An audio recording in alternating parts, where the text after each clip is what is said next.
محترم بھائی اور دوستو، اللہ تعالیٰ ہم سے ایک سوال کرتا ہے، افحسبتم انما خلقناکم عبثا، تمہارا کیا خیال ہے ہم نے تمہیں بیکار پیدا کیا ہے، تمہاری زندگی کا کوئی مقصد نہیں ہے؟ پھر اللہ تعالیٰ فرماتا ہے ایحسب الانسان ان یترک سدی، تمہارا کیا خیال ہے تمہیں کوئی نہیں پوچھے گا، جو مرضی کرتے رہو، جیسے مرضی زندگی گزارو، کوئی پوچھنے والا نہیں ہے؟ نہیں، ایسی بات نہیں ہے۔ بلا ورسلنا لدیہم یکتبون، جو کر رہے ہو اللہ لکھوا رہا ہے۔ ما یلفظ من قول الا لدیہ رقیب عتید، جو زبان سے بولتے ہو وہ فوراً کیچ کیا جا رہا ہے۔ ان علیکم لحافظین، تمہارے اوپر فرشتے مقرر ہیں، کرامن کاتبین، ان کا کام ہے یعلمون ما تفعلون، میں جو کروں، جہاں کروں، جس وقت کروں، اسے لکھتے جائیں۔ دو چپ لگا دی، ایک نیگیٹو ایک پازیٹیو۔ کوئی اچھا کام ہوگا تو ادھر والا لکھے گا، کوئی غلط ہوگا تو ادھر والا لکھے گا۔ اور پھر اللہ تعالیٰ کا اس کائنات پر قبضہ ہے، اور اس ساری کائنات کو اللہ نے اپنی طاقت سے بنایا۔ یہ جہان خود بخود نہیں بنا، ان ربکم اللہ، اس کا بنانے والا اللہ ہے۔ اللہ نے اپنا تعارف کرایا، میں کون ہوں؟ الذی خلق السماوات والارض، میں وہ اللہ ہوں جس نے زمین آسمان بنائے، فی ستۃ ایام، اس میں 6 دن لگائے، ثم استوی علی العرش، پھر عرش پر استوا کیا، یغشی اللیل النہار، میں وہ اللہ ہوں جو رات کو لاتا ہے، دن کو لاتا ہے، تو دن کو آگے چلاتا ہے، رات کو پیچھے لاتا ہے، یطلبہ حثیثا، ان میں یہ دوڑ چلتی رہتی ہے، الشمس والقمر والنجوم مسخرات بامرہ، سورج، چاند، ستارے، ہر شے اس اللہ تعالیٰ کے قبضہ قدرت میں ہے۔ تو ایک بہت بڑا طبقہ جو کہتا ہے کہ یہ سب کچھ خود بخود بن گیا ہے، تو اللہ تعالیٰ اس کو صاف کرتا ہے کہ خود بخود نہیں بنا، بلکہ اسے اللہ تعالیٰ نے بنایا۔ قل اانکم لتکفرون بالذی خلق الارض فی یومین وتجعلون له اندادا ذلک رب العالمین، تم کس اللہ کا انکار کرتے ہو جس نے تمہارے لیے زمین کو 2 دن میں بنایا، اس کا خول، وجعل فیہا رواسی من فوقہا وقدر فیہا اقواتہا فی 4 ایام سواء للسائلین، پھر زمین کے اندر قیامت تک جتنے انسان آنے والے ہیں ان کی ضرورتوں کے خزانے بھر دیے، سٹور کر دیا، ہر چیز کو اللہ نے سٹور کر دیا۔ قیامت قائم ہوگی اور زمین کے خزانوں کا 1000واں حصہ بھی استعمال نہ ہوگا، اللہ اتنا نے غافر زمین کے اندر بھرا، اس میں اللہ نے 4 دن لگائے۔ ثم استوى الى السماء، پھر آسمان کی طرف استوا کیا، وہی دخان، آسمان ایک دھواں تھا، فقال لها، آسمانوں سے کہا، وللارض، زمینوں سے کہا، ایتیا، آؤ، طوعا او کرہن، جی چاہے یا نہ چاہے میرے آگے جھکو، قالتا، زمین آسمان بولے، اتینا طاعین، یا اللہ ہم مان گئے، فقضاہن 7 سماوات، پھر اللہ نے 7 آسمان بنائے، جیسے زمینیں بنائیں ایسے 7 آسمان بنائے، فی یومین، 2 دن اس میں لگائے، وَأَوْحَى فِي كُلِّ سَمَاءٍ أَمْرَهَا، ہر آسمان کو الگ الگ حکم دیا اور اپنے حکم کے ساتھ باندھا، پکڑا، يُمْسِكُ السَّمَاوَاتِ وَالْأَرْضَ أَن تَزُولَا، زمین آسمان کو اللہ نے روکا ہوا ہے، اگر اللہ یوں چھوڑ دے تو ساری کائنات آپس میں ٹکرا جائے، ساری کائنات۔ یہ الشمس تجری لمستقر لها ذلك تقدیر العزیز العلیم، سورج 6 لاکھ مائل فی گھنٹہ کی رفتار سے دوڑ رہا ہے، اور زمین سے 12 لاکھ گنا بڑا ہے، اور اس میں ٹیمپریچر 2.5 کروڑ سینٹی گریڈ تک اس کا ٹیمپریچر چلتا ہے، اور یہ کوئی ٹھوس چیز نہیں، گیسز ہیں، اور ہر سیکنڈ میں اس میں ہیلیم گیس پھٹتی ہے اور وہ ہائیڈروجن میں تبدیل ہوتی ہے۔ 1 سیکنڈ میں جب وہ دھماکہ ہوتا ہے تو 50 کروڑ ایٹم بم کے پھٹنے کے برابر انرجی پیدا ہوتی ہے، تو اس کے اندر اتنے دھماکے ہو رہے ہیں، پھر وہ ایک گیسز ہیں، اور پھر اس کے سامنے سڑک کوئی نہیں، اس کا لیور کوئی نہیں، اس کا ڈرائیور کوئی نہیں ہے، اور اس کی رفتار 6 لاکھ مائل فی گھنٹہ ہے۔ اللہ کہتا ہے میں سیدھا چلا رہا ہوں، کوئی اس کو چلا سکتا؟ اتنی تیز رفتار، والقمر قدرناہ منازل، چاند کو اس کے ساتھ چلایا، اس کو گھٹایا بڑھایا، حتی عاد کالعرجون القدیم، ایک ٹیڑھی لکڑی کی طرح ہوا۔ للشمس ينبغي لها ان تدرك القمر، سورج چاند میں ٹکر نہیں، ولا اللیل سابق النہار، دن اور رات میں ٹکر نہیں ہے، اس لیے کہ یہ تیرے رب کا بنایا ہوا نظام ہے۔ وما کان ربک نسیا، اور تیرا رب بھول چوک سے پاک ہے، وہ جو کرتا ہے حق کرتا ہے، جو کرتا ہے سچ کرتا ہے، جس کو روکتا ہے تو حق ہے، جس کو دیتا ہے تو حق ہے، وہ مارتا ہے تو حق ہے، اور زندگی دیتا ہے تو حق ہے، عروج لاتا ہے تو حق ہے، زوال لاتا ہے تو حق ہے۔ تو اللہ قرآن میں یہ ایک ذہن بناتا ہے کہ تم بیکار نہیں پیدا ہوئے، تمہارے پیچھے ایک طاقتور اللہ ہے جس نے ساری کائنات کو قابو کیا ہوا ہے، اس کے اوپر اس کا نظام چلتا ہے، حکومت چلتی ہے، سورج چاند ستارے ہوا، یہ میرا ہاتھ کی یہ حرکت بھی میرے رب کی قسم میرے اللہ سے پوچھ کے ہے، میرا اللہ روک دے تو یہ ہاتھ یہیں ہو گئے، ہل نہیں سکے گا۔ کتنے لوگ جو ہاتھ اٹھانا چاہتے ہیں نہیں اٹھا سکتے، آنکھ کھولنا چاہتے ہیں نہیں کھول سکتے، بولنا چاہتے ہیں نہیں بول سکتے، چلنا چاہتے ہیں نہیں چل سکتے۔ جس نے چلایا اسی نے بٹھایا، جس نے بڑھایا اسی نے ہٹایا، جس نے زندگی دی اسی نے موت دی، جس نے موت دی ہے وہی موت کے بعد زندہ کرنے والا ہے۔ یہ اس ساری کائنات پر اللہ تعالیٰ اپنے طاقت کے ساتھ حکمران ہے، اور اللہ تعالیٰ یہ ذہن بناتا ہے کہ اس ساری کائنات میں وہ ہوتا ہے جو اللہ چاہتا ہے، وہ نہیں ہوتا جو تم چاہتے ہو، وہ ہوتا ہے جو اللہ چاہتا ہے۔ یہ قرآن میں اللہ نے یہ ذہن نبیوں کے قصوں سے ہمارا بنایا کہ موسیٰ علیہ السلام تشریف لا رہے ہیں، ان کے ہاتھ میں ڈنڈا ہے، اس پر یوں ٹیک لگا کے کھڑے ہو، تو اللہ نے فرمایا موسیٰ یہ کیا ہے؟ ما تلک بیمینک یا موسیٰ، موسیٰ یہ کیا ہے؟ موسیٰ علیہ السلام کے بعد یہ ڈنڈا 10 سال سے، کہ یا اللہ ہی عصایا، یہ میرا ڈنڈا ہے۔ اب اللہ تعالیٰ آگے کچھ دکھانا چاہتے ہیں تو موسیٰ علیہ السلام سے لمبی بات کروائی، ہی عصایا میرا ڈنڈا ہے، اتوکا علیہا، اس پر ٹیک لگاتا ہوں، واحش بعلی غنمی، اور اپنی بکریوں کے لیے پتے جھاڑتا ہوں، ولی فیہا مآرب اخرى، اور بھی ڈھیر سارے کام اس سے لیتا ہوں۔ تو اللہ تعالیٰ کا القہا یا موسیٰ، اس کو ذرا زمین پر ڈالو، زمین پر ڈالو۔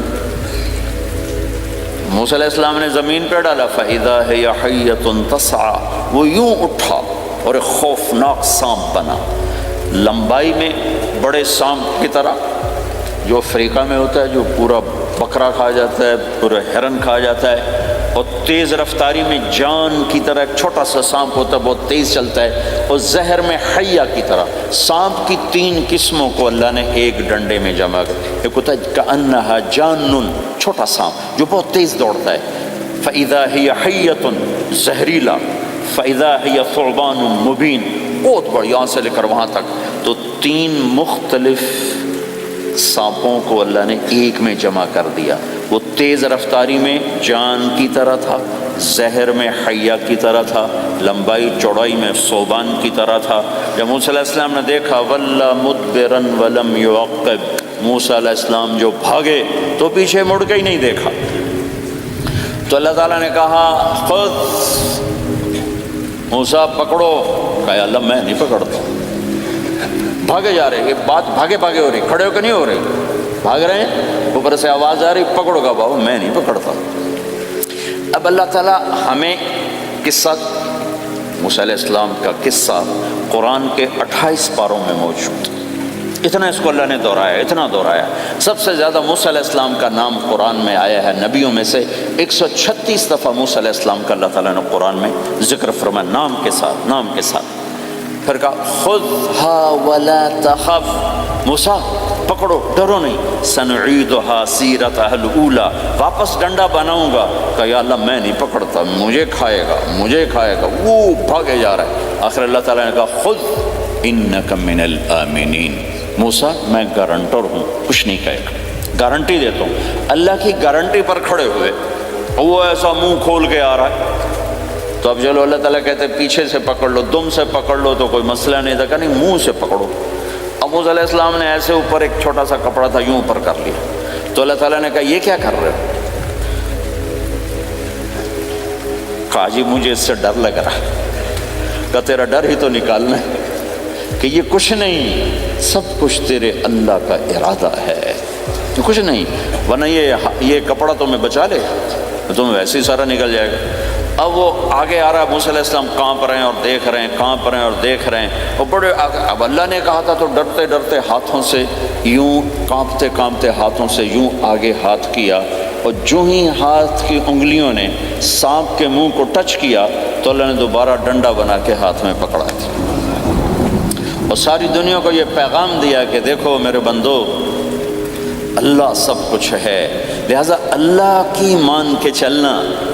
سامنے شیطان آئے گا، تمہیں الٹی راہیں دکھائے گا، تو تم اپنے اللہ کو یاد کرنا جس کے ہاتھ میں سارے خزانے ہیں اور طاقت ہے۔ ایک سیکنڈ میں اسے سانپ بنایا، اگلے سیکنڈ میں اسے ڈنڈا بنایا، اور پھر موسیٰ علیہ السلام کے ہاتھ میں پکڑایا۔ نیا نہیں، وہی جو ان کے پاس تھا وہی ان کو واپس کر کے پوری دنیا کے انسانوں کو اور اس امت کو خاص طور پر اللہ تعالیٰ نے یہ سوچ دی کہ اس کائنات میں ایک طاقت ہے، اللہ جو سب کچھ کر سکتا ہے، اور اس کے چاہے کو کوئی روک نہیں سکتا اور اس کے روکے کو کوئی کروا نہیں سکتا، وہ اللہ ہے۔ یہ قرآن کے واقعات ہیں۔ حضرت مریم عیسیٰ علیہ السلام کی والدہ کسی غیر مرد کو دیکھا نہیں، اتنا پردے میں ہے۔ ایک دم ایک نوجوان خوبصورت کمرے میں داخل ہوتا، فتمثل لها بشرا سویا، خوبصورت۔ تو مریم انی اعوذ بالرحمن منک ان کنت تقیا، اللہ کی پناہ چاہتی ہوں۔ کون ہو؟ ڈرو نہیں، انما انا رسول ربک، میں مرد نہیں فرشتہ ہوں، انسان نہیں، تیری کوئی حاجت نہیں، میرے پاس کیا کرنا ہے؟ لأہب لک غلاما زکیا، اللہ کا ارادہ ہو چکا ہے تمہیں بیٹا دیا جائے۔ کأنا یکون لی غلام، مجھے کیسے بیٹا ہو سکتا ہے؟ لم یمسسنی بشر، میری شادی کوئی نہیں، ولم اکو بغیا، اور میں غلط عورت نہیں ہے کہ میں گناہ کروں اور اس سے حمل ہوش۔ بیٹا ہونے کے دو راستے ہیں، ایک حلال ہے، ایک حرام ہے۔ حلال نکاح ہے، حرام زنا ہے، تو زنا میں کر نہیں سکتی، شادی میری ہوئی نہیں، تو مجھے کیسے بیٹا ہوگا؟ قال کذلک، قال بھی ہو جائے گا۔ قال ربک هو علی ہین، کا تیرے رب کے لیے مسئلہ ہی نہیں۔ وَلِنَجْعَلَهُ آیَةً لِلنَّاسِ، وہ ایک نشانی ہوگا، وَرَحْمَةً مِنَّا، ایک اللہ کی رحمت ہوگا، وَكَانَ أَمْرًا مَقْضِيًّا، مریم تیرے دنیا میں آنے سے پہلے ہی اللہ فیصلہ کر چکا تھا کہ تجھے بغیر شادی کے ہی بیٹا دینا ہے۔ اب وہ آگے بڑھے، وہ پیچھے ہٹے، وہ آگے بڑھے، وہ پیچھے ہٹے، پیچھے آ گئی دیوار، اب دیوار کے آگے تو کوئی جا نہیں سکتے، تو یوں لگ کے کھڑی ہوگی، تو جبریل آئے، انسانی شکل، یہاں سے پکڑا، ہاتھ کو نہیں ٹچ کیا، یہاں سے پکڑا کرتے کو، اور دور سے کھڑے ہو کر پھونک ماری، ادھر پھونک پڑی، ادھر 9 مہینے کا حمل تیار ہو، 1 سیکنڈ۔ ایسا نہیں کہ حمل ٹھہرا پھر 9 مہینے اٹھایا، ایسا نہیں ہوا۔ فَحَمَلَتُهُ، فا کا لفظ آتا ہے، فَانْتَبَذَتْ، پھر فا کا لفظ آتا ہے، فَأَجَاءَهَا الْمَخَاضُ، پھر فا کا لفظ آتا ہے۔ فا اور فا یہ عربی زبان میں کسی کام کے فوراً ہونے کو بتا رہا ہے۔ فا کا مطلب فوراً کسی کام کے ہونے کی طرف اشارہ ہوتا ہے۔ تو ادھر پھونک پڑی، ادھر حمل ہوا، ادھر درد ہوا، ادھر وہ بھاگی اور درختوں کے اندر جا کر ایک ٹیک لگائی ایک کھجور کے تنے کے ساتھ، اور جاتے ہی بچہ پیدا ہو گیا۔ تو وہ روئیں، یا لیتنی مت قبل ھذا وکنت نسیا منسیا، ہائے میں اس سے پہلے مر جاتی، میرا بھولنا بھی لوگ بھول جاتے، اب میں کیا کروں؟ تو جبریل پھر آ گئے، فناداھا من تحتھا، ذرا پردے میں، اب سامنے نہیں آیا، ذرا پردے میں آئے، کیا بچہ پیدا ہو چکا ہے، کوئی بے پردگی نہ ہو۔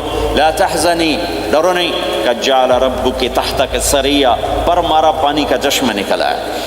وہزی الیک بجذع النخلہ، اور وہ جو کھجور تھی اس اوپر سے کٹی ہوئی تھی، خشک کھجور تھی، خالی اس کا تنا تھا۔ تو جبریل نے کہا اس کو ہلاؤ، اس کو ہلاؤ، تو انہوں نے ہلایا تو ساقط علیک رطبا جنیا، تو تو دیکھے گی کہ یہ کھجور کے اوپر نہ کوئی شاخ ہے، نہ کوئی پھل ہے، نہ کوئی پتا ہے، لیکن جب اس نے ہلایا تو ایک دم تازہ کھجوریں گرنے لگ گئیں، تازہ کھجوریں۔ تو جبریل نے پھر کہا مریم، جو اللہ اس درخت کو بغیر شاخ کے پھل دے رہا ہے تجھے بغیر مرد کے بیٹا دے رہا ہے۔ کلی وشربی وقرری عینا، کھا پی صاف صوف ہو اور سکون پکڑ، سکون میں آ جا۔ جا بعض شہر کی طرف جا، لوگ آئیں گے کہیں گے تو نے یہ کیا کیا، تو تم نے کہنا ہے انی نذرت للرحمن صوما فلن اکلم اليوم انسیا، بھائی میرا تو روزہ ہے، میں نہیں بول سکتی، اس سے بات کرو، بچے سے بات کرو۔ بنو اسرائیل کا روزہ اتنا سخت تھا کہ صرف کھانے پینے کی پابندی نہیں، بولنے پر بھی پابندی لگا دی گئی۔ وہ سچ بھی بولیں تو ان کا روزہ ٹوٹ جاتا تھا، یہ امت جھوٹ بھی بولے تو روزہ نہیں ٹوٹتا، خراب ہو جاتا ہے، ٹوٹتا نہیں۔ تو فَأَتَتْ بِهِ قَوْمَهَا تَحْمِلُهُ، بچہ ہاتھ میں اور آئیں بعض شہر میں، قَالُوا يَا مَرْيَمُ لَكَ جِئْتِ شَيْئًا فَرِيًّا، شور مچ گیا، مریم یہ کیا کیا، یا اخت ہارون، ارے ہارون کی بہن، مَا كَانَ أَبُوكِ امْرَأَ سَوْءٍ، تیرا باپ ایسا نہیں تھا، وَمَا كَانَتْ أُمُّكِ بَغِيًّا، تیری ماں ایسے نہیں تھی، تو نے یہ کیا کیا، تو نے یوں کیا۔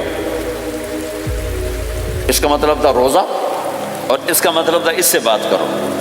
فَأَشَارَتْ إِلَيْهِ قَالُوا كَيْفَ نُكَلِّمُ مَنْ كَانَ فِي الْمَهْدِ صَبِيًّا، کہنے لگے مریم تو اتنی بے وقوف ہے کہ تجھے اپنے گناہ چھپانے کا طریقہ بھی نہیں آیا، تو کہتی میرا نکاح ہو گیا ہے، تو کہتی زکریہ علیہ السلام نے چپکے سے میری شادی کر دی ہے، تو اپنا گناہ چھپانے کے لیے کہتی بچے سے بات کرو۔ کبھی بچہ بھی بولا، اب شور مچا ہوا ہے کہ ایک دم یہ آدھے پونے گھنٹے کا بچہ، اس کی آواز بلند ہوئی اور اس لاؤڈ سپیکر سے اوپر چلی گئی، پورے شہر گونج اٹھا، قال انی عبد اللہ، لوگو سنو میں اللہ کا بندہ ہوں، آتانی الکتاب، مجھے اللہ نے کتاب دی، وجعلنی نبیا، مجھے اللہ نے نبی بنایا، وجعلنی مبارکا، مجھے اللہ نے برکت والا بنایا، اینما کنت، میں جہاں بھی ہوں گا، واوصانی بالصلاۃ والزکاۃ ما دمت حیا، اور میرے رب نے مجھے کہا نماز پڑھنی ہے، زکوٰۃ دینی ہے، وبرم بوالدتی، اور میرے رب نے مجھے کہا ہے کہ میں اپنی ماں کی خدمت کروں، فرما بردار بنوں،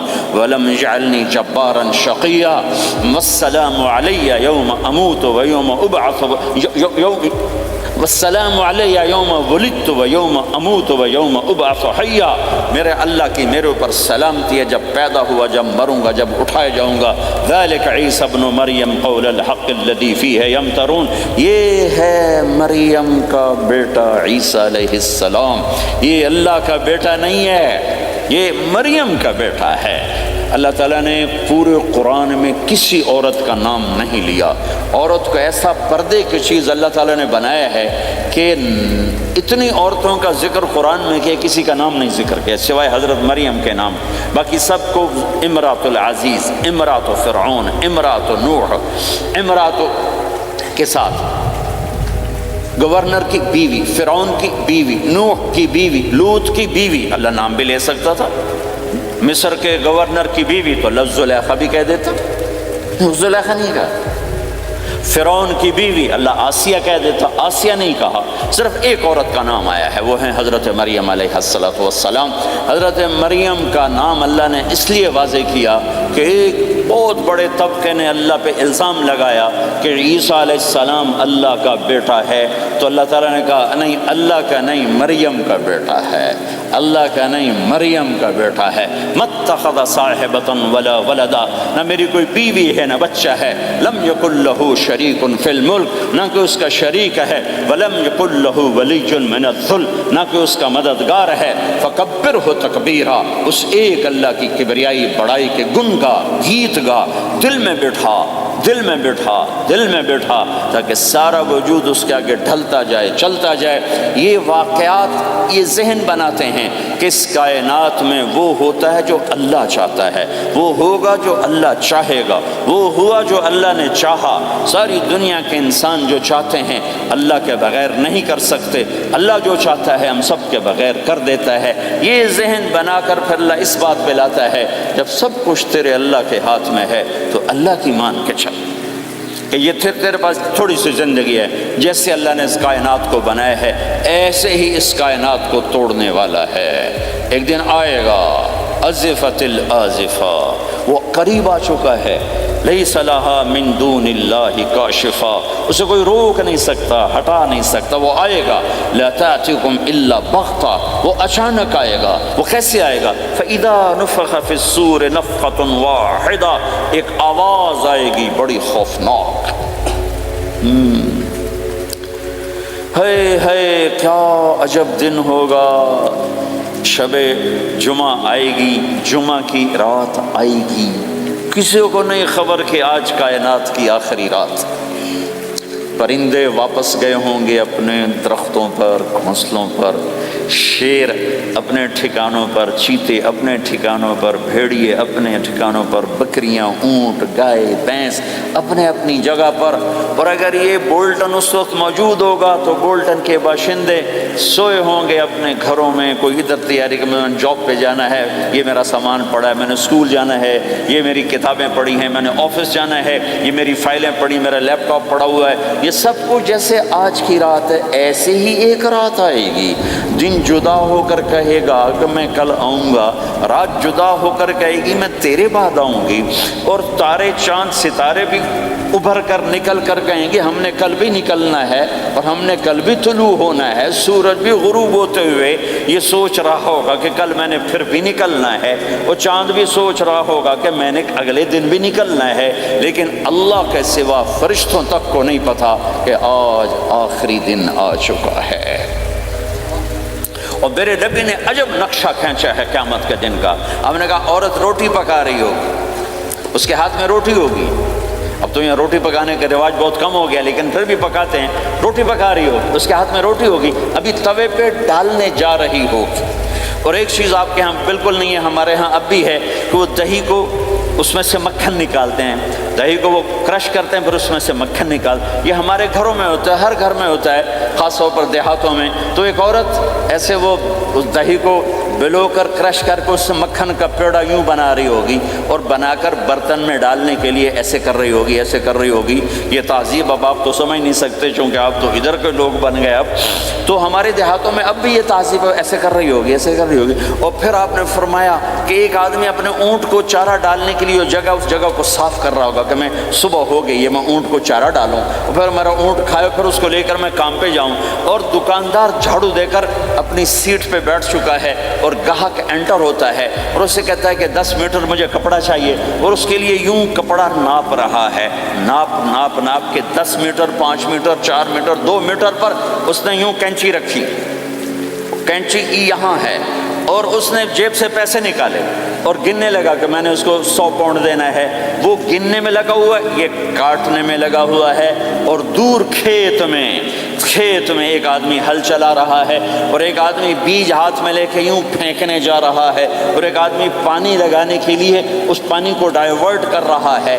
اور ادھر بازار میں جلدی لوگ بھاگے جا رہے ہیں، جاب والے ایک نوالا منہ میں ہے، ایک ہاتھ میں، اور بھاگے جا رہے ہیں، میں آج لیٹ ہو چکا ہوں، میرا جاب کا ٹائم جا رہا ہے، میرا اسکول کا ٹائم جا رہا ہے۔ یہ ایسا ہی ایک سما ہوگا، بولٹن اٹھے گا، انگلینڈ اٹھے گا، امریکہ اٹھے گا، ایشیا اٹھے گا، یورپ اٹھے گا، افریقہ اٹھے گا، ہندوستان اٹھے گا، پاکستان اٹھے گا، Burma, Malaysia, Thailand, Indonesia اسی طرح اٹھیں گے جیسے روزانہ اٹھتے ہیں، پر اللہ کے سوا کسی کو نہیں پتا کہ آج شام ہو گئی ہے۔ لہذا ایسے، اور ایک ماں چھوٹے بچے کو ناشتہ کرا رہی، جلدی سے اس کو اسکول لے جانا ہے، تو بریڈ اس کے ہاتھ میں، اس کے منہ میں ڈالے، یہاں تک نوالا ہے، یہاں تک نوالا آیا ہے، یہاں تک نوالا آیا ہے، اور اس نے یہاں کینچی رکھی ہے، اس نے جیب سے نکال کر پیسے گننے شروع کیے ہیں، وہ پانی کو ڈائیورٹ کر رہا ہے، وہ یوں مٹھی بھر کے اپنا بیج پھینک رہا ہے، وہ اونٹ کے کھانے کی جگہ، گھاس چارہ کھانے کی جگہ کو صاف کر رہا ہے، دکاندار دکان کا شٹر اٹھا رہا ہے، ایک شٹر اٹھا کے بیٹھ چکا ہے، ایک دکان کے اندر جھاڑو دے رہا ہے، صفائی کر رہا ہے، اور ایک اپنے سودے گن رہا ہے، ایک اپنے پیسے گن رہا ہے۔ بادشاہ سلامت تاج پہن کر اپنے تخت کو چلنے کے لیے روانہ ہو رہے ہیں، اور آگے پیچھے ان کے باڈی گارڈز کھڑے ہوئے ہیں، اور وہ پورا اسکواڈ کھڑا ہوا ہے، اور ادھر بازار میں، کھیت میں، ہر چیز میں ایک رونق ہے، چہل پہلے، چڑیاں چوں چوں کر رہی ہیں، کوے کائیں کائیں کر رہے ہیں، فاختہ اڑ کے آ رہی، کبوتر اڑ کے آ رہے ہیں، چیل اڑ کے آ رہی، شیر نکلتا ہے شکار کے لیے، چڑیاں نکلتی ہیں دانے کے لیے، سانپ نکلتا ہے چوہے کے لیے، چوہا نکلتا ہے اپنی غذا کے لیے، بلیاں نکلتی ہیں چھیچڑے کے لیے، کتے نکلتے ہیں ہڈیوں کے لیے، انسان نکلتا ہے روٹیوں کے لیے، کہ ایک دم فَإِذَا جَاءَتِ الطَّامَّةُ الْكُبْرَىٰ، ایک دھماکہ ہوگا، آئے اور وہ کینچی والے کی کینچی یوں گر جائے گی، کپڑا یوں گر جائے گا، نوٹ والے کے ہاتھ سے نوٹ یوں بکھر جائیں گے، بٹوا یوں بکھر جائے گا، بیج والے کا ہاتھ یوں گرے گا، بیج وہیں گر جائے گا، نوالا بنانے والی کے ہاتھ میں نوالا بیٹے کے منہ تک نہیں جائے گا، یوں گر جائے گا، اور روٹی پکانے والے کے ہاتھ سے روٹی توے پر نہیں جائے گی، یوں گرے گی، توا وہ جائے گا، وہ بوجھ جائے گی۔ معصوم بچے کو گود میں لے کر دودھ پلانے والی بچے کو یوں پھینکے گی اور بھاگے گی، لیکن آج نہ بچے نے بچنا ہے نہ ماں نے بچنا ہے۔ بوڑھے ماں باپ کو چھوڑ کے لوگ بھاگیں گے، بیویوں کو چھوڑ کے خامند بھاگیں گے، خامند کو چھوڑ کے بیوی بھاگے گی، دشمن کو دشمن یاد نہ رہے گا، یار کو یار یاد نہ رہے گا، اور ہندوستانی کو ہندوستان یاد نہ رہے گا، پاکستانی کو پاکستان یاد نہ رہے گا۔ وہ آواز ایک دم تیز ہوگی، تیز ہوگی، تیز ہوگی، تیز ہوگی، آواز کی شدت کانوں کے پردے پھاڑتی جا رہی، پر انسان بڑا سخت جان ہے، یہ نہیں مرے گا، پہلے جانور مریں گے، پہلے آسمان ٹوٹے گا۔ اذا السماء انشقت واذنت لربها وحقت واذا الارض مدت والقت ما فيها وتخلت واذنت لربها وحقت، وہ آسمان پھٹا۔ اذا الشمس كورت، وہ سورج ختم ہوا۔ واذا النجوم انكدرت، وہ ستارے جھڑ گئے، ٹوٹ گئے۔ واذا الجبال سيرت، پہاڑ ریت بن گئے۔ واذا العشار عطلت، جانور منہ اٹھا کے بھاگ پڑے۔ اذا السماء انفطرت، آسمان پھٹا۔ واذا الكواكب انتثرت، ستارے ٹوٹے۔ واذا البحار فجرت، سمندروں میں آگ لگ گئی۔ واذا القبور بعثرت، قبریں اکھڑ گئیں، انسان ادھر بھاگا ادھر بھاگا، ہر چیز کو تباہ ہوتے دیکھ رہا ہے، پہاڑ ریت بن رہے ہیں، جنگلوں میں آگ لگ رہی ہے، سمندروں میں آگ لگ رہی ہے، آنکھوں کے سامنے سورج کو بکھرتا دیکھیں گے، اندھا ہوتا جہان، چاند ٹکڑے ٹکڑے، تارے ٹکڑے ٹکڑے، آسمان ٹکڑے ٹکڑے، اور ان کی ایسی سخت جانی، یہ سب دیکھیں گے۔ ان سارے مناظر کے بعد پھر میرے اللہ کی ایک خوفناک اسرافیل کی آواز آئے گی، اور سب، آج کوئی رونے والا نہیں ہے، آج کوئی کفن دینے والا نہیں ہے، آج کوئی قبر میں ڈالنے والا نہیں ہے، آج کوئی کندھا دینے والا نہیں ہے، آج سب کی اکٹھی موت ہے، آج سب ختم ہیں۔ پھر میرا رب پہلے آسمان کے فرشتوں کو موت دے گا، پھر دوسروں کو، پھر تیسرا آسمان، پھر چوتھا آسمان، پھر پانچواں آسمان، پھر چھٹا آسمان، پھر ساتواں آسمان، پھر اللہ تعالیٰ عرش کے فرشتوں کو موت دے گا۔ پھر اللہ تعالیٰ فرمائے گا جبریل میکائیل مر جائیں، تو اللہ تعالیٰ کا عرش سفارش کرے گا، یا اللہ جبریل میکائیل تو نہ مرے، ان کو تو بچا لے۔ تو اللہ تعالیٰ فرمائیں گے اسکت فقط کتبت الموت علی من کان تحت عرشی، خاموش رہو، میرے عرش کے نیچے سب نے مرنا ہے۔ جبریل مر جائے گا، میکائیل مر جائے گا، پھر اللہ پوچھے گا کون باقی ہے، تو وہ کہے گا یا اللہ اسرافیل جو پھونک رہا ہے وہ باقی ہے اور میں باقی ہوں۔ اللہ کہیں گے اسرافیل مر جائے، تو اسرافیل وہ جو ہاتھ میں لے کے پھونک مار رہے ہوں گے، سور وہ ان کے ہاتھوں سے گرے گا اور اسرافیل میں گرے گا، اور وہ سور یوں اڑتا ہوا اللہ کے عرش کے ساتھ جا کر ٹک جائے گا۔ پھر اللہ فرمائے گا کون باقی ہے؟ اب اسرائیل کی ٹانگیں کانپیں گی، سب کو موت کا ذائقہ چکھانے والا آج خود چکھنے لگا ہے۔ کون باقی؟ یوں دھڑ دھڑ دھڑ دھڑ دھڑ دھڑ ٹانگیں، یا اللہ بس اب تو تیرا یہ غلام باقی ہے، باقی تو سب اتر گئے موت کے گھاٹ۔ تو میرا اللہ تعالیٰ کہے گا مت فَإِنَّكَ خَلْقٌ مِّن خَلْقِ، تو بھی مر جا، تو بھی میری ایک مخلوق ہے۔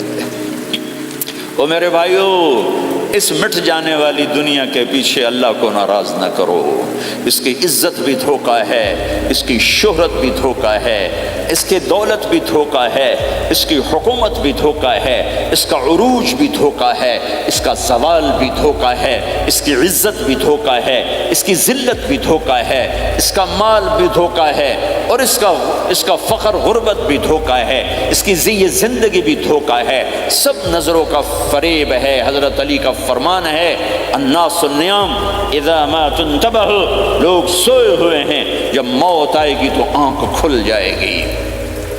گھاٹے کا سودا کر کے نہ مرو، گھاٹے کا سودا کر کے نہ مرو، اللہ کو ناراض کر کے نہ مرو، سب چھوڑ کے جانے والی ہیں، سب چھوٹنے والا ہے، لہذا اللہ کو ساتھ لے لو، اللہ کو ساتھ لے لو، اللہ کو ساتھ لے لو۔ سب کو مارنے کے بعد میرا اللہ کہے گا من کان لی شریکا فلیات، کوئی ہے میرے سامنے تو آؤ، من کان لی شریکا فلیات، کوئی ہے میرے مقابلے میں تو آؤ، من کان لی شریکا فلیات، کوئی ہے میری ٹکر کا تو آؤ، 3 دفعہ 3 دفعہ۔ پھر اللہ زمین آسمان کو ایک جھٹکا دے گا، پھر کہے گا انا الملک، میں بادشاہ ہوں، پھر دوسرا جھٹکا دے گا، پھر کہا انا القدوس السلام المومن، میں ہوں قدوس السلام مومن، پھر تیسرا جھٹکا دے گا، پھر کہے گا انا المہیمن العزیز الجبار المتکبر، میں ہوں متکبر جبار عزیز مہیمن۔ پھر اللہ تعالیٰ کہے گا این الملوک، بادشاہ کہاں؟ این الملوک، بادشاہ کہاں ہے؟ این المتکبرون، وہ تکبر کرنے والے کہاں ہیں؟ این الجبارون، ظالم کہاں ہیں؟ این المتکبرون، تکبر والے کہاں ہیں؟ کوئی ہو تو جواب دے۔ پھر اللہ تعالیٰ کہے گا لمن الملک اليوم، آج کون ہے بادشاہ، آج کس کی ہے بادشاہی؟ کوئی جواب دینے والا ہے ہی نہیں، تو اللہ خود کہے گا للہ الواحد القہار، آج اکیلے اللہ کی بادشاہ، آج بھی اسی کی ہے، آج بھی اسی کی ہے، پیچھے بھی اس کی تھی، آگے بھی اس کی ہے۔ للہ الامر من قبل ومن بعد، للہ الامر من قبل ومن بعد، ان الحکم الا للہ، الخلق والامر واللیل والنہار وما سکن فیہما للہ وحدہ، ان العزت للہ جميعا، قل ان الامر كله للہ، للہ ما فی السماوات وما فی الارض، وان تبدوا ما فی انفسکم او تخفوه یحاسبکم بہ اللہ، لہ ما فی السماوات وما فی الارض وما بینہما وما تحت الثری، وان تجہر بالقول فانہ یعلم السر واخفی۔ وہ کون ہے؟ اللہ۔ وہ کیسا ہے؟ لا الہ الا ہو۔ صفات کیسی ہیں؟ لہ الاسماء الحسنی۔ یہ میرے رب کا پیغام ہے پوری دنیا کے انسانوں کے لیے کہ یہ دنیا امتحان کی جگہ ہے، نہ اپنی مرضی سے آئے ہو، نہ اپنی مرضی سے مرتے ہو، نہ اپنی مرضی سے جیتے ہو، نہ اپنی مرضی سے جاتے ہو۔ لہٰذا اس 4 دن کی زندگی میں تمہیں ٹیسٹ میں ڈالا گیا ہے۔ اللہ کو راضی کرتے ہو، شیطان کو راضی کرتے ہو، اللہ کو مناتے ہو، شیطان کے پیچھے چلتے ہو، اللہ کو مناتے ہو، اپنی طبیعت اور غلام، اپنی طبیعت کے غلام بنتے ہو۔ یہ میرا اور آپ کا امتحان ہے۔ لا الہ الا اللہ میں ایگریمنٹ ہے، یا اللہ تیری مان کے چلیں، لا الہ الا اللہ ایگریمنٹ ہے، یا اللہ تیری مان کے چلیں۔ کیسے تیری مان کے چلیں گے؟ اگلا حصہ ہے محمد الرسول اللہ، تیرے حبیب کے طریقے پر چلیں گے۔ اللہ کو راضی کرنے کا ایک ہی راستہ ہے، عرب کے لیے، عجم کے لیے، کالے کے لیے، گورے کے لیے، سید کے لیے، قریشی کے لیے، ہاشمی کے لیے، پٹھان کے لیے، راجپوت کے لیے، گجراتی کے لیے، ملائی کے لیے، تھائی کے لیے، انڈین کے لیے، سب کے لیے ایک راستہ ہے، ایک راستہ ہے، ایک راستہ ہے، وہ ہے محمد الرسول اللہ۔ جب آپ معراج پہ گئے تو آپ نے کہا یا اللہ، آپ نے ابراہیم کو خلیل بنایا اور موسیٰ کو کلیم بنایا اور داود کو لوہا نرم کر کے دیا، سلیمان کو ہوا تابع کر کے دی، اور عیسیٰ علیہ السلام کے لیے مردے زندہ کیے، میرے لیے کیا ہے؟ تو اللہ تعالیٰ نے فرمایا اولیس قد آتیتک افضل من ذلک کلہ، میرے محبوب میں نے آپ کو وہ دیا ہے جو کسی کو نہیں دیا۔ وہ کیا دیا ہے کہ اللہ ذکرت الا ذکرت معی، قیامت تک تیرا میرا نام اکٹھا رہے گا، الگ نہیں ہو سکتا، ایسے رہے گا۔ لا الہ الا اللہ محمد رسول اللہ، لا الہ الا اللہ میں 12 حرف ہیں، 12، محمد رسول اللہ میں 12 حرف ہیں۔ لا الہ الا اللہ 12 حرفوں سے بنا ہے، لام اور الف، یہ اس کو گنو تو 12 بنتے ہیں، پھر میم اور ہا اور میم اور دال کو آگے تک گنو تو 12 بنتے ہیں، ادھر بھی 12 ادھر بھی 12۔ پھر حرف کی 2 قسمیں ہیں، ایک نقطے والے ایک بغیر نقطے والے۔ نقطے والے حرف کمزور ہوتے ہیں، بغیر نقطے والے حرف طاقتور ہوتے ہیں، کہ نقطے والا حرف اپنا مطلب بنانے کے لیے نقطے کا محتاج بن جاتا ہے، اور جو بغیر نقطے والا ہوتا ہے وہ اپنا مطلب بتانے کے لیے نقطے کا محتاج نہیں ہوتا۔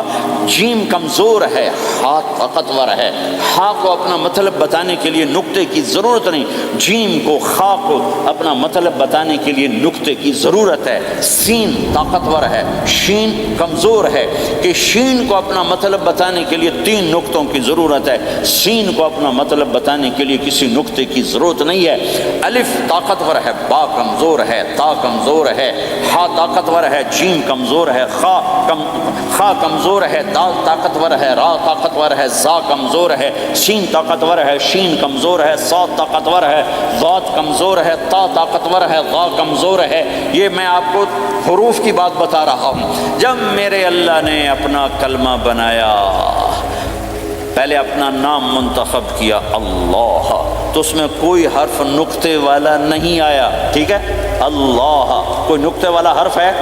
پھر اللہ نے اپنے نبی کا نام بنایا محمد، کوئی نقطے والا حرف ہے۔ پھر نام بنایا احمد، کوئی نقطے والا حرف ہے۔ پھر جب کلمہ بنایا تو کلمہ ان حرفوں سے بنایا جس میں کوئی نقطے والا حرف نہیں ہے، لا الہ الا اللہ محمد الرسول اللہ۔ سارے خزانے اللہ کے ہاتھ میں، ساری عزتیں بلندیاں اللہ کے ہاتھ میں، جانے کا راستہ محمد الرسول اللہ، پہنچنے کا راستہ محمد الرسول اللہ، لینے کا راستہ محمد الرسول اللہ، جہنم سے بچنے کا راستہ محمد الرسول اللہ، جنت میں جانے کا راستہ محمد الرسول اللہ، دنیا کی برکتیں عزتیں سمیٹنے کا راستہ محمد الرسول اللہ، ذلتوں پستیوں سے بچنے کا راستہ محمد الرسول اللہ۔ میرے حبیب جنت کے لیے چابی ہیں، جہنم کے لیے تالا ہیں، عزت کے لیے چابی ہیں، ذلتوں کے لیے تالا ہیں، محبتوں کے لیے چابی ہیں، نفرتوں کے لیے تالا ہیں، اللہ کی رضا کے لیے وہ چابی ہیں اور اللہ کی ناراضگی کا وہ تالا ہیں۔ جو محمدی بن گیا، جو محمد مصطفیٰ صلی اللہ تعالی وسلم کی سیرت میں ظاہر میں باطن میں ڈل گیا، اللہ کا محبوب بن گیا، اللہ نے اپنا بنا لیا۔ ابو لہب قریشی ہاشمی سید، اور اللہ نے کہا تبت یدا ابی لہب وتب، ابو لہب برباد ہو گیا۔ بلال حبشی کا بیٹا، غلام کا بیٹا، کالے کا بیٹا، لیکن میرے نبی نے فرمایا جب میں جنت میں جاؤں گا تو میری سواری کی رسی بلال کے ہاتھ میں ہوگی، جو میرے میں ساتھ چلے گا، میرے ساتھ چلے گا، اور اس دن تم بلال کی شان دیکھنا، سید قریشی سب دیکھتے رہ جائیں گے، اور ایک غلام سب سے بازی لے جائے گا کہ جب سارے جنتی جنت کے دروازوں پر اکٹھے ہوں گے تو ایسے جنت کے 8 گیٹ ہیں، وہ سارے بند ہوں گے، سب بند ہوں گے، تو کہیں گے اندر کیسے جائیں؟ تو کہیں گے چلو آدم علیہ السلام سے بات کرتے ہیں، آدم علیہ السلام سے عرض کریں گے جناب ابا جان، دادا جان، دروازہ تو کھلوائیں۔ وہ کہیں گے بچوں میں نے تمہیں نکالا تھا، میں ڈال نہیں سکتا، جاؤ بھائی کسی اور سے بات کر۔ اب آئیں گے نوح علیہ السلام، بابا میں نہیں کر سکتا، ابراہیم علیہ السلام، بابا میں نہیں کر سکتا، اسماعیل، اسحاق، یعقوب، یوسف، موسیٰ، یوشع، دانیال، الیاس، داؤد، یحییٰ، زکریا، سلیمان، بھائی ہمارے بس کا نہیں، بھائی ہمارے بس کا نہیں، بھائی ہمارے بس کا نہیں۔ سب سے آخر میں آئیں گے عیسیٰ علیہ السلام کے پاس، اگر اللہ چاہتا تو سیدھا ہمارے نبی کے پاس پہنچا دیتا، لیکن اللہ اپنے نبی کی شان دکھانا چاہتا ہے کہ میرا نبی کتنی شان والا ہے، کتنی عزت والا ہے، جس کی سنت کو تم پھینک دیتے ہو، سنت کی کوئی بات نہیں۔ 1 پاؤنڈ پھینکتے ہو کہ 1 پاؤنڈ گر گیا، کوئی بات نہیں، کہ 1 پاؤنڈ کو بھی ڈھونڈتے پھرتے ہو، سنت کوئی بات نہیں، پاؤنڈ نہیں۔ ہمارا پاکستانی 172 سے ضرب لائے گا، ہندوستانی 100 سے ضرب لگائے گا، پتہ نہیں کیا کیا کرے گا، ہیں تو اللہ تعالیٰ سب کو بھلا دے گا۔ آدم سے کہانی شروع ہوگی، چلتے چلتے چلتے عیسیٰ علیہ السلام، تو عیسیٰ علیہ السلام ایک بات کا اضافہ کریں گے کہ بابا میں نہیں کھلوا سکتا، لیکن آج میں تمہیں پتہ بتا سکتا ہوں کون کھلوائے گا۔ یہ کوئی نبی نہیں کہے گا۔ تو کہیں گے جی بتاؤ، کہیں گے جاؤ محمد الرسول اللہ صلی اللہ علیہ وسلم کی خدمت میں، ان کے سوا آج کوئی نہیں کھلوا سکتا۔ سارا مجمع آئے گا، یا رسول اللہ، یا حبیب اللہ، یا نبی اللہ، تھک گئے ہم، جنت کے دروازے بند ہیں، دروازہ کھلوائیں تو آپ کہیں گے انا لہو، ہاں میں ہی کھلواؤں گا، میں ہی کھلواؤں گا۔ پھر آپ نے فرمایا میں سب کے سامنے سجدہ کروں گا اللہ تعالیٰ کو، کہ اللہ تعالیٰ اپنی تعریف کا مجھے الہام کرے، میں اللہ کی تعریف کروں گا، جو ابھی مجھے بھی نہیں پتا کیا تعریف کروں گا، اس وقت اللہ تعالیٰ مجھے عطا کرے گا۔ پھر میرا اللہ کہے گا یا حبیبی یا محمد ارفع رأسک سل تعطا اشفع تشفع، اے میرے حبیب، اے میرے محبوب، سر اٹھا، سوال کر پورا ہوگا، سفارش کر مانی جائے گی۔ تو ہمارے نبی کہیں گے اللہ جنت کا دروازہ کھول، تو اللہ تعالیٰ فرمائیں گے اوپننگ سیریمنی تجھ سے ہوگی، تو اوپننگ کرے گا پھر کھلے گا، ایسے نہیں کھل سکتا۔ تو کہ میں تیار ہوں۔ تو جنت سے ایک سواری آئے گی اڑتے ہوئے اور ہیلی کاپٹر کی طرح لینڈ کرے گی اللہ کے نبی کے سامنے، تو آپ اس کے اوپر ایسے بیٹھ جائیں گے، تو اس کی جو رسی ہوتی ہے جس سے اس کو چلایا جاتا ہے وہ رسی سے نیچے گر جائے گی۔ رسی کے نیچے گرنے کا مطلب ہے کہ اس سواری کو اللہ کے نبی نے خود نہیں چلانا، کوئی اور آئے گا جو رسی پکڑ کے چلے گا۔ اب اللہ کے نبی کی سواری کی رسی پکڑ کے چلنا یہ کوئی چھوٹا آنر تو ہے نہیں، لہٰذا سب یوں دیکھیں گے بھیا، چونکہ وہ خالی اس سے سب کو پتہ چل جائے گا کہ کوئی آئے گا، ورنہ اللہ کے نبی کے ہاتھ میں رہتی ایسے گئی، تو لہٰذا سب ایسے گئے، کون کون کون کون آئے گا بھائی، کون آئے گا بھائی؟ شاید ابو بکر آئیں، یہ تو اپنی طرف سے کہہ رہا ہوں، شاید عمر آئیں، عثمان آئیں، علی آئیں، نہیں بیٹے آئیں گے، حسن حسین آئیں گے، کتنے سوال اٹھ سکتے، جعفر آئیں گے، حمزہ آئیں گے، عباس آئیں گے، سب اس حیرانی میں ہوں گے، اور سب کی نظریں ایسے ایسے ہوں گی کہ میرے اللہ کا فرمان ہوگا بلال حبشی کو لایا جائے، یہ رسی اس کو پکڑائی جائے۔ بلال رضی اللہ تعالیٰ عنہ اللہ کے نبی کی سواری کی رسی پکڑ کر چلیں گے، اور آپ نے فرمایا میں سب سے پہلے جنت کے دروازے پر دستک دوں گا، فَأُقَعْقِعَهَا فَيُفْتَحُ لِي، میرے لیے دروازے پر دستک دوں گا تو اندر سے آواز آئے گی، کون؟ میں کہوں گا محمد الرسول اللہ۔ وہ کہیں گے یا رسول اللہ حکم تھا آپ کے بغیر دروازہ نہ کھلے، میں کھولوں، میرے لیے کھلے گا، میں اندر جاؤں گا۔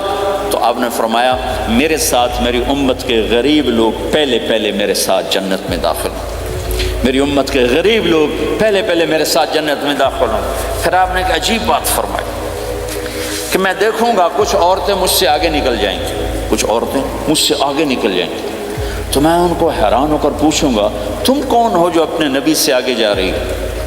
وہ کہیں گے یا رسول اللہ ہم وہ ہیں جو جوانی میں بیوہ ہو گئے اور اپنے بچوں کی خاطر دوسری شادی نہ کی، ان کی تربیت کے لیے دوسری شادی نہ کی، اور اپنے جذبات کو سینے میں دبا کے سو گئیں، ہم وہ ہیں۔ تو اللہ کے نبی نے فرمایا وہ مجھ سے بھی آگے گزر کے جائیں گی۔ ہمارے معاشرے میں کوئی بچی بیوہ ہو جائے، طلاق ہو جائے تو وہ ایک بوجھ بن جاتی، بوجھ بن جاتی۔ تو میرے نبی نے فرمایا تمہیں وہ صدقہ بتاؤں جس سے بڑھ کر کوئی صدقہ ہی نہیں ہے؟ کیا آپ نے فرمایا کہ میں تمہیں وہ صدقہ بتاؤں جس سے بڑھ کے کوئی صدقہ نہیں ہے؟ تو انہوں نے کہا جی وہ کیا؟ قال الابنۃ المردودہ، جس کی بیٹی کو طلاق ہو گئی یا جوانی میں بیوہ ہو گئی اور لوٹ کے ماں باپ کے پاس آ گئی، اس پہ خرچ کرنا سب سے بڑا صدقہ۔ چونکہ ماں باپ بھی تنگ پڑ جاتے ہیں اور بھائی تو پہلے ہی کہتے ہیں کہاں مصیبت سر پہ آ پڑی ہے، تو میرے نبی نے اس کو کور کرنے کے لیے، کیونکہ زندگی تو حادثات کا نام ہے، ہوتے رہتے ہیں، تو میرے نبی نے فرمایا سب سے اعلیٰ درجے کا صدقہ ہے اس بچی پہ خرچ کرنا جو طلاق ہو کے گھر واپس آ جائے یا بیوہ ہو کے گھر واپس آ جائے، اس پہ خرچ کرنا سب سے اعلیٰ درجے کا خرچ ہے۔ تو ان کی یہ قربانی کہ وہ اللہ کے نبی نے فرمایا مجھ سے بھی آگے جا رہی ہوں۔ آپ نے فرمایا جنت کی چابی میرے ہاتھ میں ہے، اللہ کا جھنڈا میرے ہاتھ میں ہے، کوئی نبی جنت میں جا نہیں سکتا جب تک میرا قدم نہ پڑ جائے، اور کوئی امت جنت میں جا نہیں سکتی جب تک میری امت نہ چلی جائے۔ تو بھائیو اللہ کے خزانوں تک پہنچنے کا راستہ ہے محمد الرسول اللہ، اور چونکہ قیامت تک آپ نے نمونہ بننا تھا تو اللہ نے اپنے نبی کی زندگی کی ہر شے محفوظ کر دی، کوئی چیز چھپی نہیں ہے۔ آپ کے آپ کے جسم مبارک سے نکلا ہوا ہر عمل 1435واں سال شروع ہو چکا ہے، محفوظ ہے، مکتوب ہے، موجود ہے۔ کسی نبی کا حلیہ ایسے موجود نہیں جیسے ہمارے نبی کا حلیہ موجود ہے۔ آپ چلتے کیسے تھے؟ یمشی تکفین، آپ چلتے تھے کہ جیسے کوئی آدمی اوپر سے نیچے آ رہا ہو تو تھوڑا سا آگے جھک کے چلتا ہے، اور آپ چلتے تھے کہ آپ کے پاؤں کا چلنے کا فاصلہ، قدم سے قدم فاصلہ چھوٹا ہوتا تھا، اور چال میں تیزی ہوتی تھی، چال میں تیزی، فاصلہ تھوڑا، اس طرح آپ چلتے تھے۔ آپ کے دیکھنے کا انداز کیا تھا؟ یہ جل نظرہ الملاحظہ، یوں دیکھتے تھے، یوں دیکھتے، شرم کی وجہ سے نظر نہیں اٹھاتے تھے مردوں میں بیٹھ کر،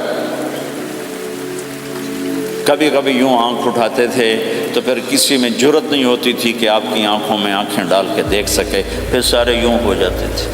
صرف 2 آدمی آپ کو دیکھ سکتے تھے اس وقت، جب آپ کی نظر اوپر ہوتی تھی تو 2 آدمی آپ کو دیکھ سکتے تھے، ایک ابو بکر اور ایک عمر، بس۔